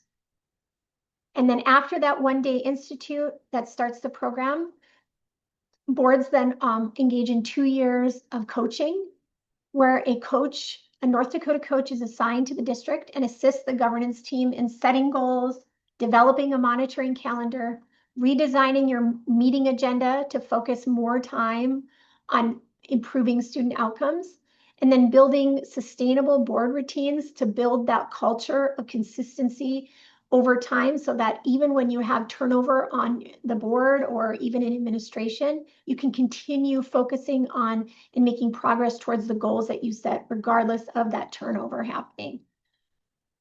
The Students First program includes tools and a digital platform to help the district track its goals, monitoring its schedule, evidence, and progress towards the goals. So it's really meant to help the board do this important work without adding a bunch to the onto the plates of our boards and superintendents. Boards work towards Student First certification, demonstrating that their governance systems are aligned around student outcomes. Students First is not intended to be another initiative layered on top of everything else that the board is already doing. It is a way to refocus the board's existing work, its meetings, goals, policies, evaluations, and your decisions that you're making on the results that matter most for students. We will be sending out additional information about Students First in follow-up materials from today's boot camp, and you are welcome to contact NDSBA with questions about the program. I just want to let you know that we still have a few spots left to participate in the first cohort. We have the first one-day launch institutes scheduled to start in late September. So there's some time if you're still interested in joining this important work in your district. So I want to just close with this thought.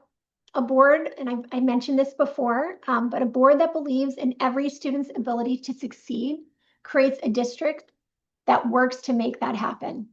Boards drive student success by doing 3 things consistently: setting clear student academic goals, monitoring progress towards those goals publicly, and asking thoughtful questions about what the district is learning, and then aligning the board's time, resources, policies, and leadership expectations around those goals.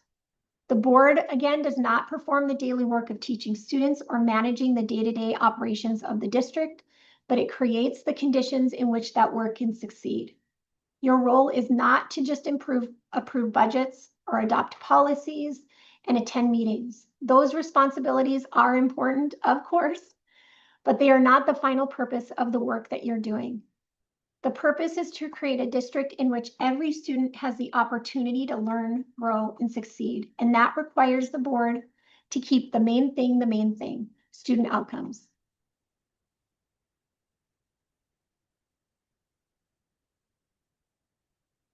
Okay.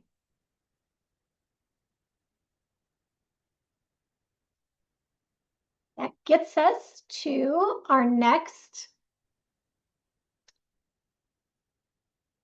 area, our next session. So let me just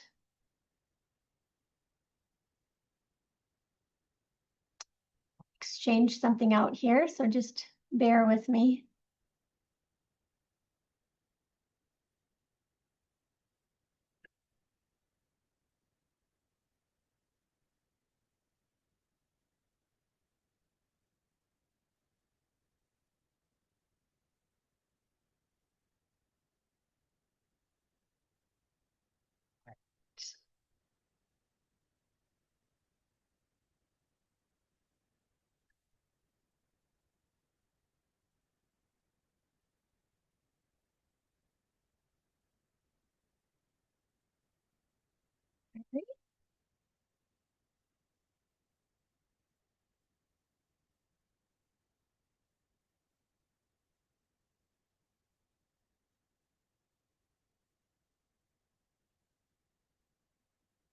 Okay, I just want to share the screen. Oh, it looks like we had one question.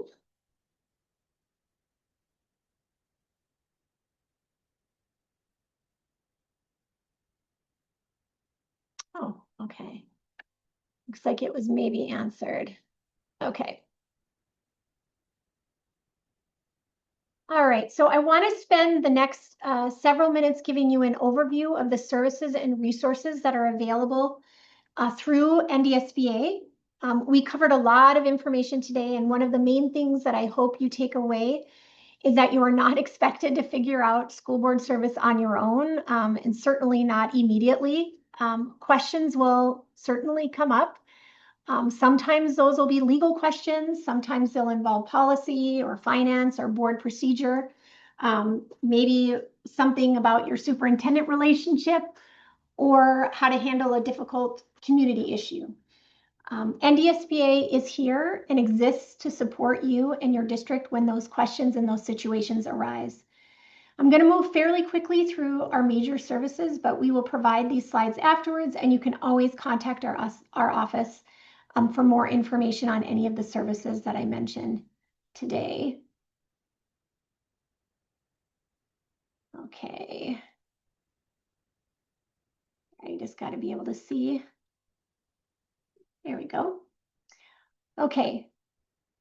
So just to give you a little background about who we are, NDSBA is a private nonprofit membership association that supports North Dakota Public School Boards and their leadership teams. All North Dakota Public School Boards are members of NDSBA, and we also have non-voting members that include regional education associations, career and tech centers, special education units, and counties.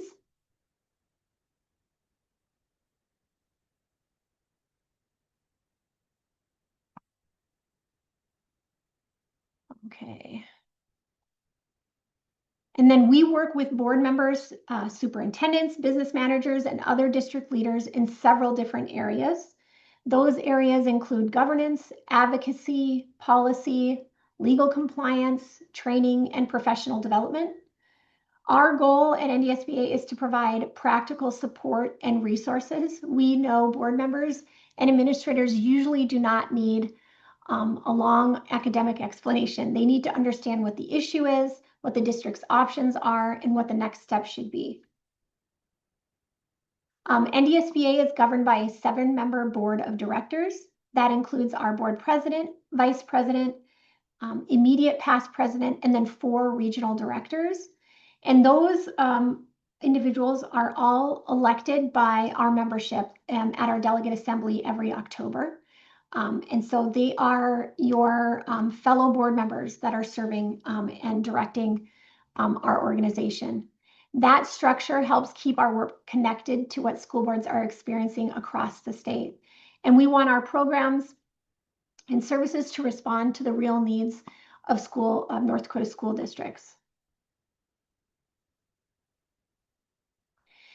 This slide gives you the big picture of what the types of services that NDSBA provides to our members. Our services include legal assistance, policy services, legislative advocacy, board training and events, business manager training and certification, superintendent evaluation and search services, technology tools, publications, as well as several other member resources. Some of these services are included in your membership. Others are optional, fee-based services for districts that need more direct or individualized assistance on any given issue. You don't need to remember every item on this list. The more important point is that when your district has a question, you should feel comfortable contacting us, reaching out. We try very hard to be kind of your go-to when things come up in day-to-day school district operations or when an issue arises. And we feel confident that we have the answers to your issues when they come up. Or we can at least connect you to the right folks if for some reason we can't provide you the information that you need.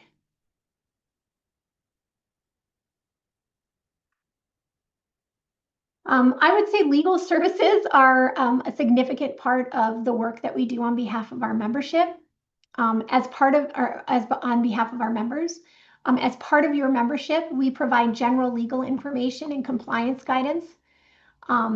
And we provide resources and materials for you related to the various legal issues that Chris-Ann did a very broad overview of. And I think you could tell from her presentation the depth of legal issues that can arise at any given moment in a school district and in day-to-day operations. And so we spend a lot of time providing that information and that guidance to districts and developing resources to help guide boards and their leadership teams through various legal issues that can arise. The questions we cover that we receive cover almost every aspect of school district operations. But common topics include open meetings, public records, personnel issues are a big one, employee discipline, student matters, contracts, board procedures, special education, and the list frankly goes on and on. But there is an important distinction between providing general legal information and resources and direct legal representation. Our general member services can help a district understand the law, identify concerns and issues, and then think through general options that are available. But there are situations in which a district needs direct legal advice based on its specific facts and whatever the circumstances are. That is where our Legal Direct program comes in. Legal Direct is our fee-based program for districts that want to retain NDSBA counsel for direct legal assistance. Chris-Ann and myself are both licensed attorneys and experienced. We've had a few decades of experience in practicing law and advising school districts and school boards on all of these issues that I've mentioned and that Chris-Ann mentioned earlier today. And so we started the program in the fall of 2022. So we're coming on our 4th year, and it really was a result of kind of an obvious gap that we saw that private attorneys really weren't filling. And I think in large part due to the cost associated with retaining private legal counsel. It's difficult for districts that are on tight budgets to hire or to reach out to private legal counsel every time an issue comes up. And so with myself as an experienced attorney on staff, and then Chris-Ann joining us a few years ago with her experience, we have the ability to provide that benefit to our school district members at a reduced below market cost. And so it kind of was a no-brainer, frankly, to fill that gap that we saw with school districts reaching out and being able to reach out and receive that direct legal guidance that's so important to make sure that you protect your school district. We also have HR Direct, which is a newer fee-based service focused more specifically on employment and human resources issues. And Chris-Ann handles that primarily. That service can provide employment law and HR consulting, workplace investigations, and assistance with compliance and risk management and reduction. The main message I want to express to you in terms of legal services is to contact us early and be proactive. It is usually much easier to help a district before the board has acted, or a deadline has passed, or a difficult situation has escalated and become more difficult. You do not need to know exactly which service applies before you call. Just contact us, explain the situation, and we'll help determine whether it's something that general legal information can assist with, or if we would recommend more direct legal assistance.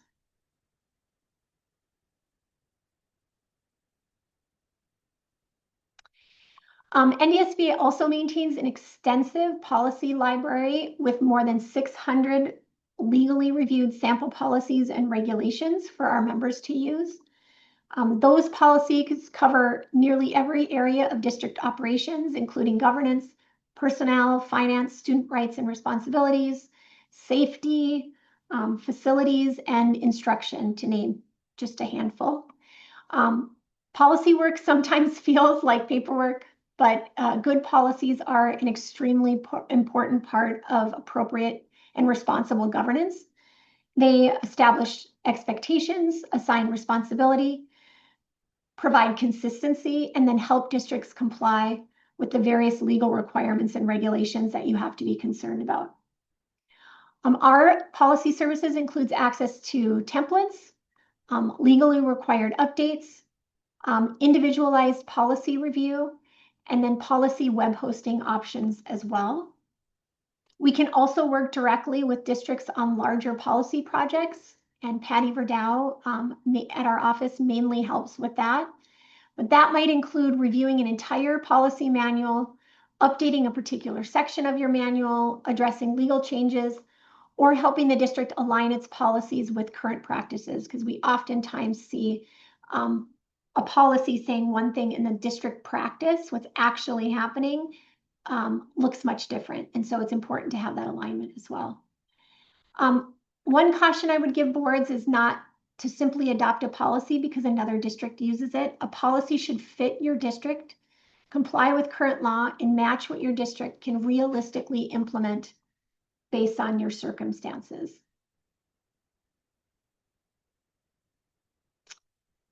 I cannot state this enough. Business managers are essential to the successful operation of our school districts. They work in an area that is increasingly complex.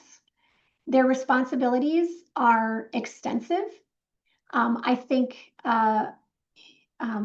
they are, out of all of the school officials, board members, superintendents, teachers, I think business managers are mentioned more often in the Century Code than anybody else. But their responsibilities can include budgeting, payroll, finance reporting, audits. There are school election officials for school elections, contracts, employee benefits, public records, open meetings compliance, and then compliance with other state and federal requirements. So, their job and their responsibilities are immense, and again, very essential to the successful operation of our school district. And that's one of the main reasons why we provide business manager training and support services to our members, because it's such a key role to successful operations.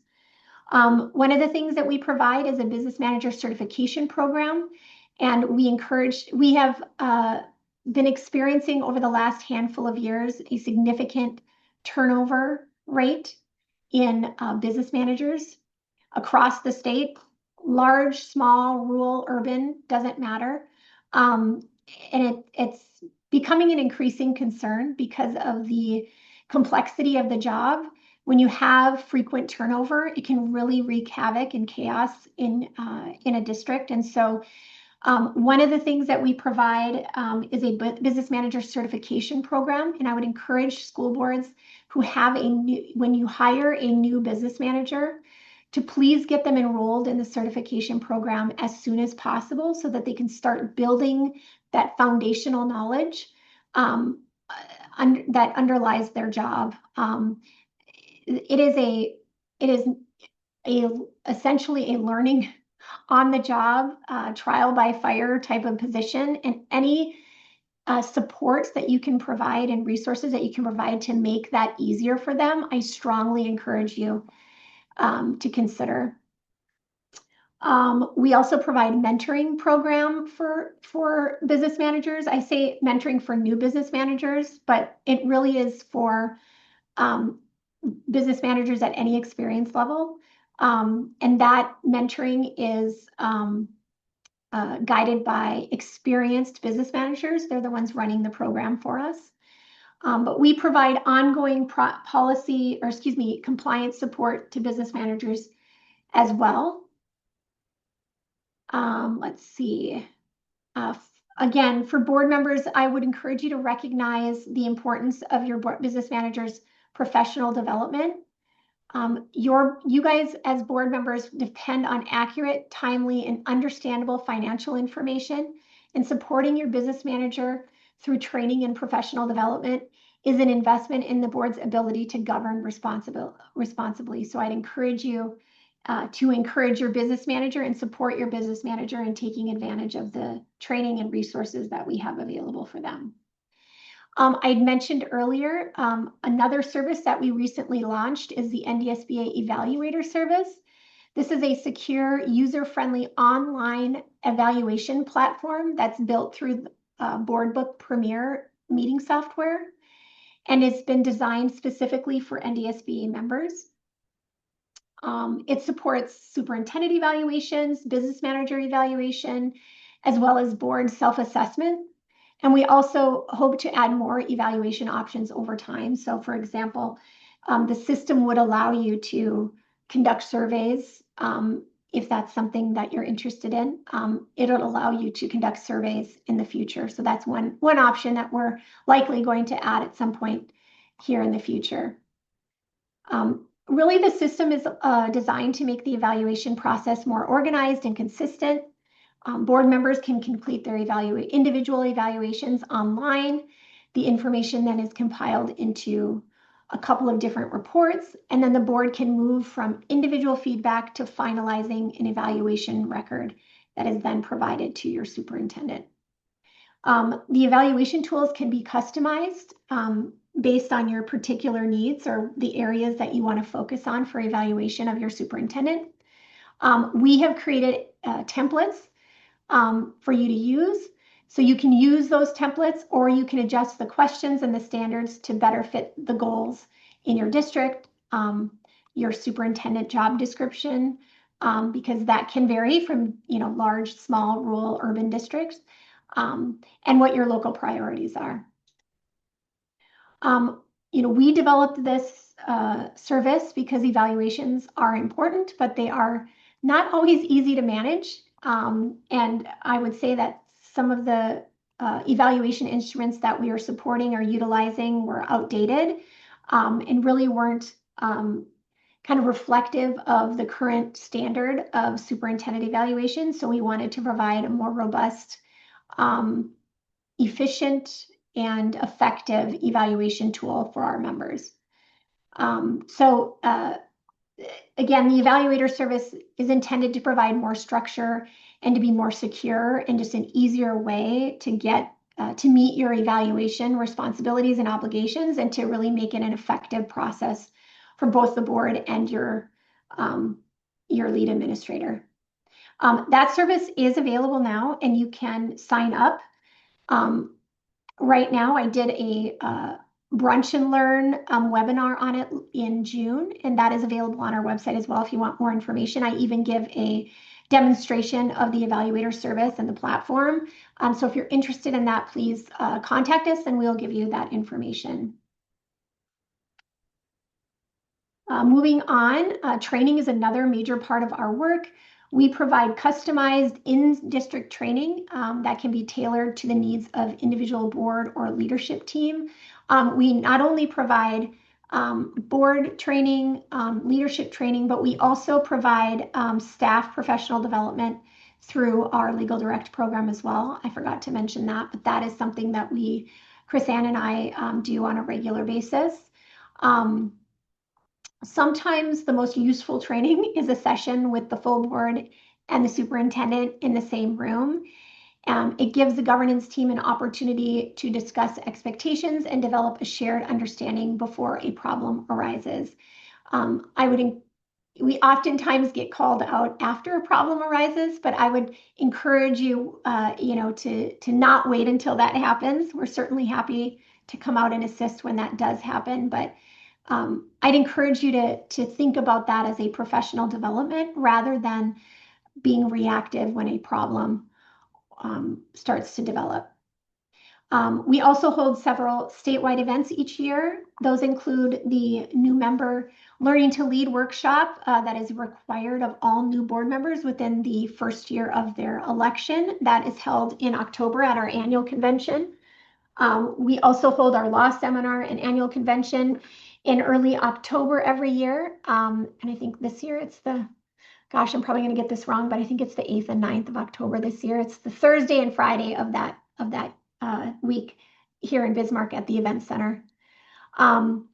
We also do it's called, I forgot to change it here, but it used to be called Negotiation Seminar, but it is our Winter Summit conference in February. And that does focus on negotiations, specifically during legislative years, but it also has been broadened into, to cover more broader issues related to personnel, legislative initiatives and advocacy, those types of things. So it's a much broader conference, which necessitated a name change.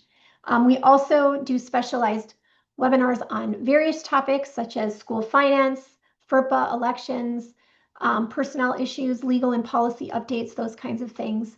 And then we have our monthly Brunch and Learn session, which are generally held on the third Wednesday of each month at 9 a.m. Those really are intended to be shorter, more practical sessions addressing a current issue or a member need that we're hearing a lot of. We try to, choose topics that are kind of we're getting a lot of calls on at any given time. We know that board members and administrators have limited time, so we try to provide different options that you can get professional development from. Okay, and then another important service that comes with your membership is our advocacy.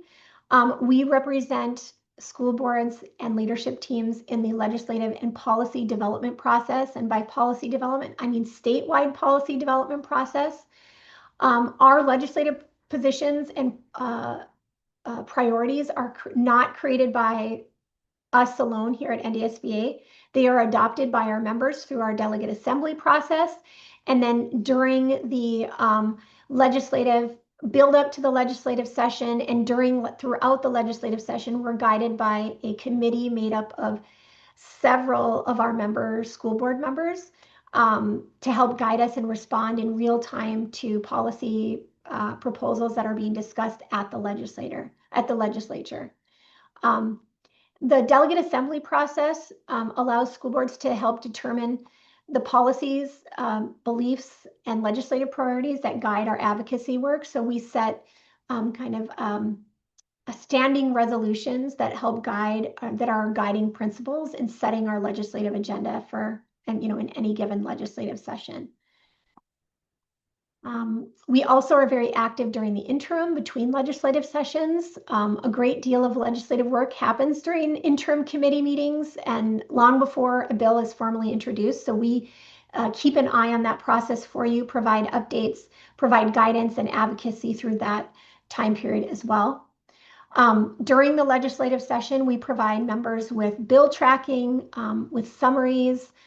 We provide detailed weekly updates on what's happening at the legislature every week. We send out calls to action when an important issue comes up and we need your voices heard with our local, legislative leaders or the governor, whatever the case may be. But we really, all of that is really meant to help districts understand what is happening and how proposed changes can affect them before they are adopted and put into law. We also participate in federal outreach programs through national networks, primarily through our membership in the Consortium of State School Boards Associations, or otherwise known as COSBA. We send out a lot of information and resources that we receive from COSBA. It's a very valuable membership, and I cannot stress enough the quality of the work and the resources that they provide from the federal level. So I'd encourage you to look on our website and look at some of those resources that they provide, that we provide to our members. From them, they also hold webinars routinely on important subjects from the federal level. So I'd encourage you to watch for those as well.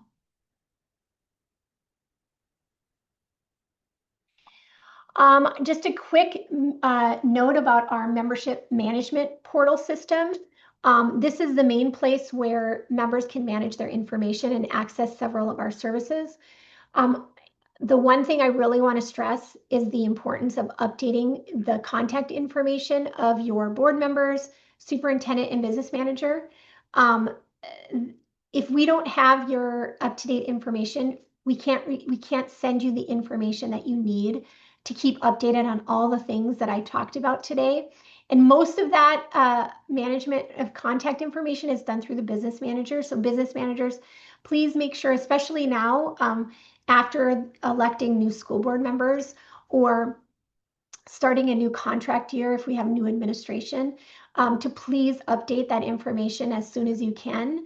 We've asked that you do that this time of year. It's going to be kind of the push for that, just to make sure that everything is updated so that you have access to information, access to resources and services. You can view upcoming events and training opportunities and register program for those trainings through the member management system. That's how we manage all of our communications and our services to our members. And then finally, I just want to invite you to stay connected to us. There are a number of different ways that you can stay connected. A good old phone call is great. You can email us directly. We also publish our monthly newsletter called The Bulletin, which provides updates on programs, events, legal issues, advocacy, a lot of other things that impact public education. You can also follow NDSBA through our various social media channels and visit our website at ndsba.org. Again, please make sure you have our current email addresses. You can find information about how to contact individual staff on our website as well, or just call the office, talk to Julie, and she can get you to who you need to talk to. I know I'm running over time. I think we have, I maybe saw one question. Sorry, let me look here. Yeah, okay. All right, so that's it. I just want to reinforce that we are here and exist to support your board service. So please let us know how we can help you and your board succeed in having successful governance in your district. So I am going to stop sharing and then move on to our next session. So let me find who I need to find. Aaron.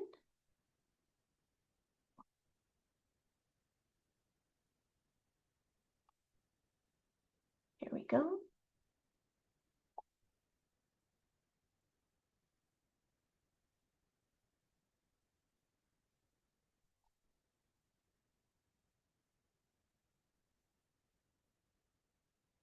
Okay, hi Aaron. Okay, so our next session, it focuses on another important part of school board service, and that is being advocates for public education and being advocates for your students and your staff and your communities. You know, and that's just not limited to showing up at a legislative committee meeting, you know, every, you know, couple of legislative sessions. It's really about what you can do in your communities and building that voice for public education from the ground up. And so to help us talk about that, I have Erin Oban with North Dakotans for Public Schools. She has extensive experience in public service, education policy and advocacy on behalf of North Dakota's public schools. And I always love having Erin, and I know our members love hearing from her. So Erin, thank you so much for joining us, and I will turn it over to you. Well, thank you, Amy. Nice to see you. And Yes. I'm not sure how many folks I'm joining here, but it looks like you've got a pretty good crew. So thanks for giving us just a couple minutes on your agenda. I'm sure you have had lots of information. I'm going to try to make this as brief and succinct as possible. And then, Amy, I don't know if there might be any questions or if you want to add anything, would sure be open to that. So thanks again for the opportunity to be here. I am Erin Oban. I get to serve in a very different way now than maybe I previously have, and that is helping to lead a coalition called North Dakotans for Public Schools. North Dakotans for Public Schools is committed to strengthen, protect, and celebrate public schools in North Dakota. And I want to share with you a little bit about who we are, why we're doing it, what we're trying to accomplish, and how you can get involved in addition to your service as a school board member. Let's see if I can get my slides to advance here. Okay, so about North Dakotans for Public Schools. We are a coalition. A coalition, of course, is mostly usually about advocacy, and we're made up of a group of individuals, just regular North Dakotans. We try to engage parents, our friends and neighbors, education professionals, service providers, community leaders like you, rural advocates, disability advocates, people who work and people who own business, anybody who's really interested in the quality of our public schools, in how prepared children are when they come out of public schools, and in the role that public schools play in our communities. We know that they are a big part, no matter the size of our community, no matter our zip code. And so North Dakotans for Public Schools just really believes in the strength of public schools and making sure that folks are engaged in that, no matter if they have kids in this system or not. And we are a group of organizational partners. So really engaged in North Dakotans for Public Schools and its ability to even be a coalition are groups like North Dakota School Boards Association, North Dakota United, the North Dakota Council of Educational Leaders, and North Dakota Small Organized Schools. Essentially, those folks have helped to fund some of the work that we do and to make sure we can do this not just during a legislative session. As Amy said, this can't just be about engaging folks in a legislative session. It really has to be a longer term kind of overall initiative than that. And so we are hoping to do that by including other people in the conversation. So what we do is we try to inform, engage, and activate North Dakotans to stand up for public education. And if you want to think about that, we want them to do that at home in their own communities. We want them to do that online, and we want them to do that at the state level.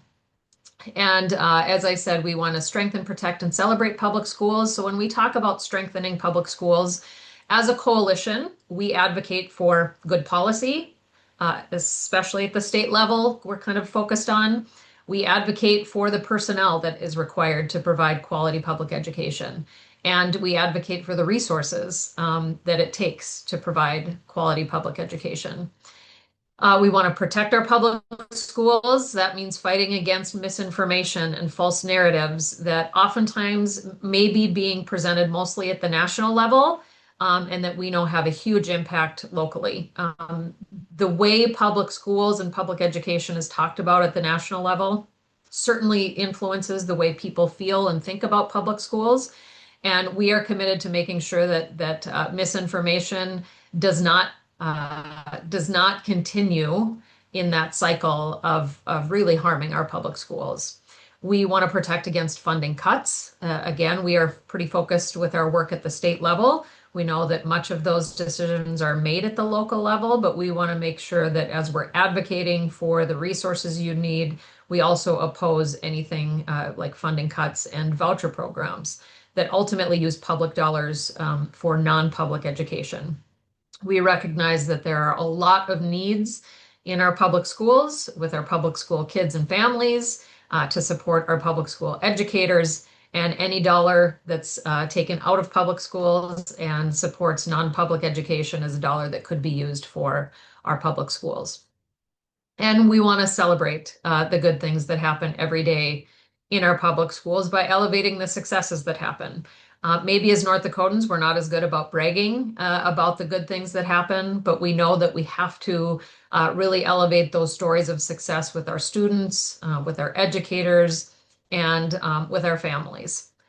This is about strong communities and strong public schools, and that happens when all of us play a role in that. Our coalition's goals for kind of this year, we wrote these and came up with these towards the end of 2025. So we will be coming to the end of this kind of round of our coalition's goals during a non-legislative year. So we'll just think about it like that. So we were working to grow and sustain our coalition. We know that our work is best done when we have people involved and engaged. So we continue to want to grow and sustain the coalition in terms of both membership and funding. We want to engage our members and empower volunteers to be those local voices and to engage in the really the civic process, the political process, and to be active volunteers and members of your local school districts. We want to improve public opinion of public schools. So we want people to think positively and to talk positively about public schools. And so we are doing activities that I'll share with you, trying to help shape the way people think and feel about public schools. And our last goal for this year is to increase the number of pro-public education legislators serving in the legislature. Importantly, the work that North Dakotans for Public Schools does is not partisan. We have strong public school champions who are Republicans and strong public school champions who are Democrats. We don't care, frankly, what your partisanship is. If you are going to vote positively for public schools, if you are going to use your platform and your position of power and authority to speak positively about public schools and to correct false narratives, we consider you to be one of our champions. And it used to be sort of a foregone conclusion that anybody serving in North Dakota's legislature would be really supportive of public schools. And the fact is, over the course of many years, that is not true anymore. And we feel like folks should know how their legislators are speaking, how their legislators are voting on their behalf about public education when they're in the legislature. So I want to share with you some of the ways we're trying to achieve those goals. We are doing a lot of positive messaging kind of campaigning, and campaigning doesn't just happen during a season. This is year round. So if you have seen any of these We Love Our Public Schools yard signs across the state, we raised money and purchased 5,000 yard signs, and then with the help of our partners like North Dakota School Boards Association and others, distributed 5,000 of them across the state. We got rid of them pretty quickly, and we've had more requests to maybe think about doing that again. But we consider these to be evergreen campaign signs. These don't have a season. We want them to be in people's yards all the time. And the feedback that we've gotten about this, just sort of filling people's cups as they drive by, whether they work in a school, whether they are kids who see it and recognize the support that they have from their community, whether they're parents dropping their kids off. It's just a very easy way to show how much we appreciate the work that happens and the successes of our public schools and our communities. We have been collecting personal testimonials. So here you'll see just a quick snapshot of your school board vice president, Michelle Orton, and she's a school board member in Dickinson. We collect testimonials from anybody involved in schools. We collect testimonials from students talking about what they love about public schools, why they are involved, why they want parents involved, why they appreciate community support. So would encourage anybody who wants to be one of those voices into a camera. We are collecting those all the time, just to continue to beat that drum and spread that positive message about public schools. We have done media interviews. We have purchased magazine ads. We have done podcast and radio interviews. Anybody who wants to talk about the great things that happen with public schools, we're willing to talk to. We also, through North Dakota United, applied for a grant that allowed us to produce some pretty high quality ads and purchase some time, both digital and cable TV. I'm going to see if I can get one of them to play here so you can see what it's about. Can you hear it, Amy? No? Shoot. Well, so that we're not sitting in awkward silence, I'd encourage you to go to ND for Public Schools on YouTube, and you can see these really beautiful ads that were created that celebrate the student voice and the teacher voice. And that was done really strategically. So we make strategic decisions in our coalition. We know that students are the best messengers about the positive impacts of public schools, and teachers are next. So if we can combine those voices and continue to tell the story about what happens inside our classrooms and share that widely, we will continue to do that. Another way that we kind of activity, something that we do as a coalition, is provide information to voters and encourage them to get engaged in the civic and political process. This would be an example of an action alert. So we design really easy to use communication forms so that when we ask people to take action, it was an example from when we were trying to get the congressional delegation to help unfreeze federal funding. We do that very frequently during a legislative session. And I want you to think about the fact that who we are trying to engage in this don't belong to associations like you get to. So you are in this training as a member of North Dakota School Boards Association. They have folks who are helping your voice be heard at a legislative session. There are lots of people who care about public education who aren't members of the North Dakota School Boards Association, who aren't members of their teachers union, who aren't members of their administrators association. And we need those folks to know what's happening and then to take action when it's time to take action. So this is one of the ways that we do that. This is the first year that we have, as a coalition, kind of existed during a campaign year. And so we created what we're calling a legislative voter guide. We have information put together about every single legislative district that is on the ballot this fall. We did so for the primary election in June as well, so that you can see if they are currently serving in the legislature, how have they supported K through 12 funding? How have they voted on voucher bills? How do they demonstrate leadership on issues that are important to public schools? How have they answered basic questions about issues of importance to public education? And so we're trying to collect all that information as well as their contact information to communicate to voters about where folks stand who are running for the legislature. That voter guide continues to get updated as we get information available to us and is available on our North Dakotans for Public Schools website. We also did a targeted mail program. So as I mentioned, we want to increase the number of pro-public education legislators. So when we know that we have a really strong public school champion who is being challenged perhaps by somebody who has shown us they are not very pro-public education, we wanted to stand up for those folks. This is not about telling people how to vote, but it is about making clear this person has historically been really supportive of issues that are important to public schools. And we want them to remain in the legislature. So as a coalition and those organizations who are helping to support us, we measure our progress in terms of how are we raising money to continue to sustain our coalition. So we are established, North Dakotans for Public Schools, as a C4 organization that allows us to be more politically engaged than a C3 can.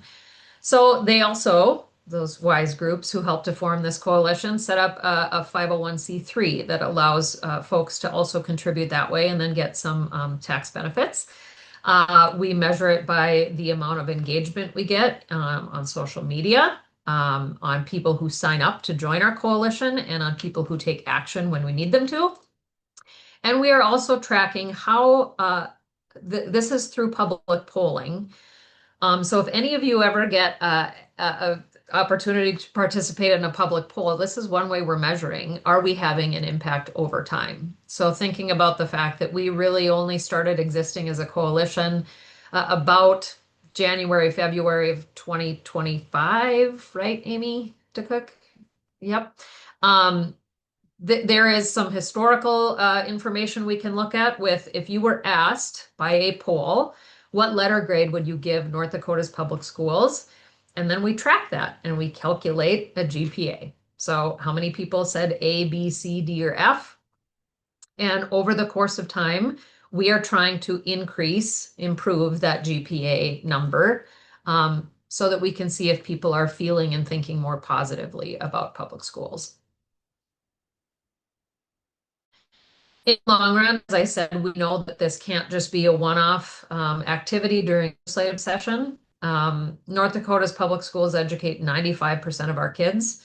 And we know that public schools influence where people live, work, start businesses, raise families, and they help our communities and our local economies thrive, but they do not happen by accident. They require all of us to get engaged and to use our voices to support public schools. That does not mean we think public schools are perfect. We know that mistakes happen and that we know that we should always have the mindset of trying to improve. But we also know that they're doing a dang good job in sometimes difficult situations and in an increasingly kind of toxic and negative environment. So we are committed to changing that. And as this picture indicates, in all times and in all seasons. So we have a couple asks for you. Number one, we would ask you, if you haven't already, to actually join our coalition.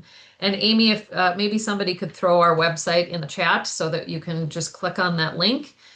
You can peruse through our website. But importantly, we encourage you to sign up on the form so that you are a part of our coalition, so that you get directly our updates. North Dakota School Boards Association is an incredible partner in this, and they give us a lot of opportunity to share messages through your newsletter, the bulletin. We are in communication with the organization at least once a month, oftentimes far more than that. But as an individual, we would ask you to join the coalition on our website. We would also ask you to follow us. So all of the ways that Amy was telling you that you can engage and follow the work of North Dakota School Boards Association, we also are trying to do in our way. So that's on Facebook, Instagram, TikTok. I don't do TikTok. Somebody else does that for us, thank God, because I can't possibly think about another platform to try to understand. We would ask you in your position as a school board member really to be that change, to be that advocate. We encourage you, number one, to invite others to join us. So as you think about folks in your community who support the work you're doing in leading public schools, encourage them to join us because we are an outlet for them to stay informed and engaged when they can't belong to your association. Engage your community in your school. So we have been really encouraging at a time where we know that we want schools to be safe and secure, and we lock our doors and we do all the things to make sure that our staff and our kids are safe. We also know that it creates some barriers and contributes a little bit to this distrust people have in systems right now. So in whatever ways that you can open your doors and engage your parents and your communities to be involved in your school, we would really, really encourage you to do that. When you have a microphone and a platform as an elected official locally, we need you to speak up. We need you to correct false narratives and to spread positive messages.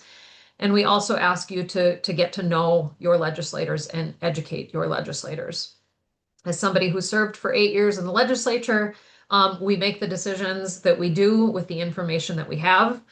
We need you to be the source of information for them at a time where they are going to hear it from lots of different places. So make sure that the decisions that they're making are at least informed with the expertise that you will bring to the table as a school board member.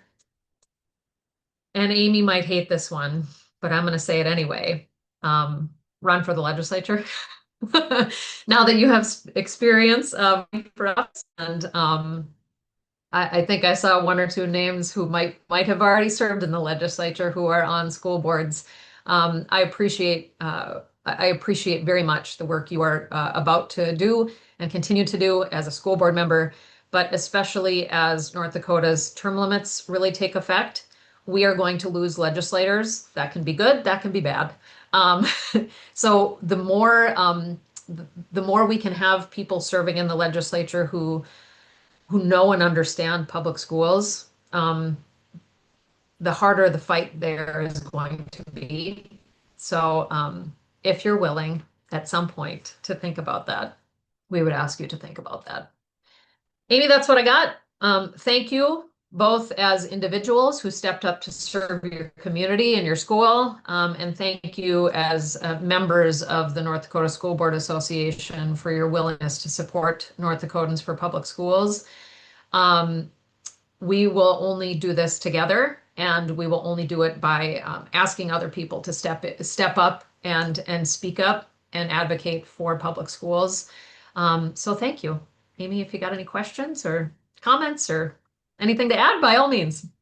I think you covered it all, as always. You did such a great job. I don't see any questions from the attendees, but again, we value the partnership we have with North Dakotans for Public Schools. It's such an important. The work that is being done through the coalition is so important. And again, it's not a flash in the pan. It's really a long-term strategy for lifting up public education and securing it for generations. That's ideal, right? And so please consider joining the coalition if you haven't, or encouraging others, as Erin said, to join as well. So thank you, Erin, so much. Appreciate you as always. Well, thanks. Yep. And kind of brings us to the end of our seminar today. We do have a few minutes left for questions if anybody has any. Oh, wait, here we go. I have one, let's see. Oh, will the recording be available to watch at a later time? Yes, we'll have the recording of today's seminar available to watch, as well as all of the slides and information that you receive or that was presented today will also be available to attendees following the seminar. And we'll let you know when that's available. So thank you for that. Let's see if there are no other questions. I don't see any. I'll just check the chat. I did put a link to North Dakotans for Public Schools in the website in the chat. So if you all, you can go to that link to sign up to receive information, but it also, you can access that election information. That is a really cool resource on the website to provide information on all of the races from across the state that are on the ballot in November. We always encourage folks to be informed, but it allows you to get to know the positions that your local legislators are taking, so that when you do attempt to engage, you kind of have an idea of maybe what the response might be, or where you might need to educate a little bit more on what's happening in your public schools. So again, I can't stress that enough. I just want to, I still see no questions. So hopefully that means that everything made sense. Or on the other hand, it can mean that we threw so much at you, your head's spinning. But either way, we are, oh yes, I will, that is such an important point. We had somebody made a comment about showing our other NDSBA staff. We had such a squeezed agenda today that I didn't get a chance to do that, but what I would encourage you to do is come to our annual convention in October. We will all be there, and you'll have an opportunity to not only receive what we hope to be high quality professional development, as well as receive information from us and others, as well as your state local, or excuse me, your statewide leaders in advance of the next legislative session.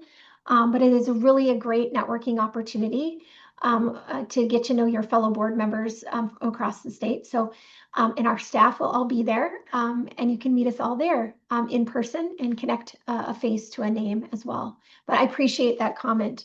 And with that, I want to thank all of our people that participated today, including Deputy State Superintendent Amanda Peterson, as well as local school board member Amanda Peterson, Superintendent Bachmeyer, Chris Ann, General Counsel from our office as well, and then just Aaron that we just talked to as well. I can't stress the importance of those partnerships that we build and try to sustain and maintain throughout the state. I think that only benefits the services that we provide and the resources we provide to you, but it also keeps everyone connected and allows us all to advocate on behalf of public education. We have really, over the last few years, really solidified or tried to solidify our working relationship with the other educational groups around the state, and building groups like North Dakotans for Public Schools, so that we can all work together and towards the same goal of lifting up public education and advocating for the resources that we need and telling the true story of public education in North Dakota. So thank you all so much for that. That brings us to the end of our 9th Annual School Board Member Boot Camp on behalf of NDSBA and the North Dakota Department of Public Instruction. Thank you so much for being part of spending part of your day with us today. I also just want to reiterate that I know we've covered a lot of significant information in a relatively short amount of time, and that you're not expected to remember everything that was discussed in detail. But we hope that it has given you at least a stronger understanding of what your role as a board member is, help you identify some of the questions that you should be asking, and reminding you where assistance is available. The presentations from today's program, along with additional materials and resources, will be provided and available to attendees in the immediate future following the seminar today. So please watch for that message letting you know that it's available. Most importantly, please remember that NDSBA and DPI are available to assist you throughout your service. When you have a question, need additional information, or just are unsure where to turn, we encourage you to reach out to our office. Strong school district leadership depends on people who are willing to ask questions, continue to learn, and to seek out help and assistance and support when you need it. To our school board members, again, thank you so much for stepping forward to serve your communities. Board service requires a lot of time, preparation, patience, and a willingness to make difficult decisions. The work that you do has a direct and lasting effect on the educational opportunities that are available to students across North Dakota. To superintendents and business managers and other district leaders who joined us, thank you so much for your professional expertise, your leadership, and the support that you provide to your boards, employees, students, and communities as well. Thank you to everyone for your leadership, your service, and your commitment to North Dakota's public schools. Have a great afternoon, and we look forward to working with you in the future. Have a great day.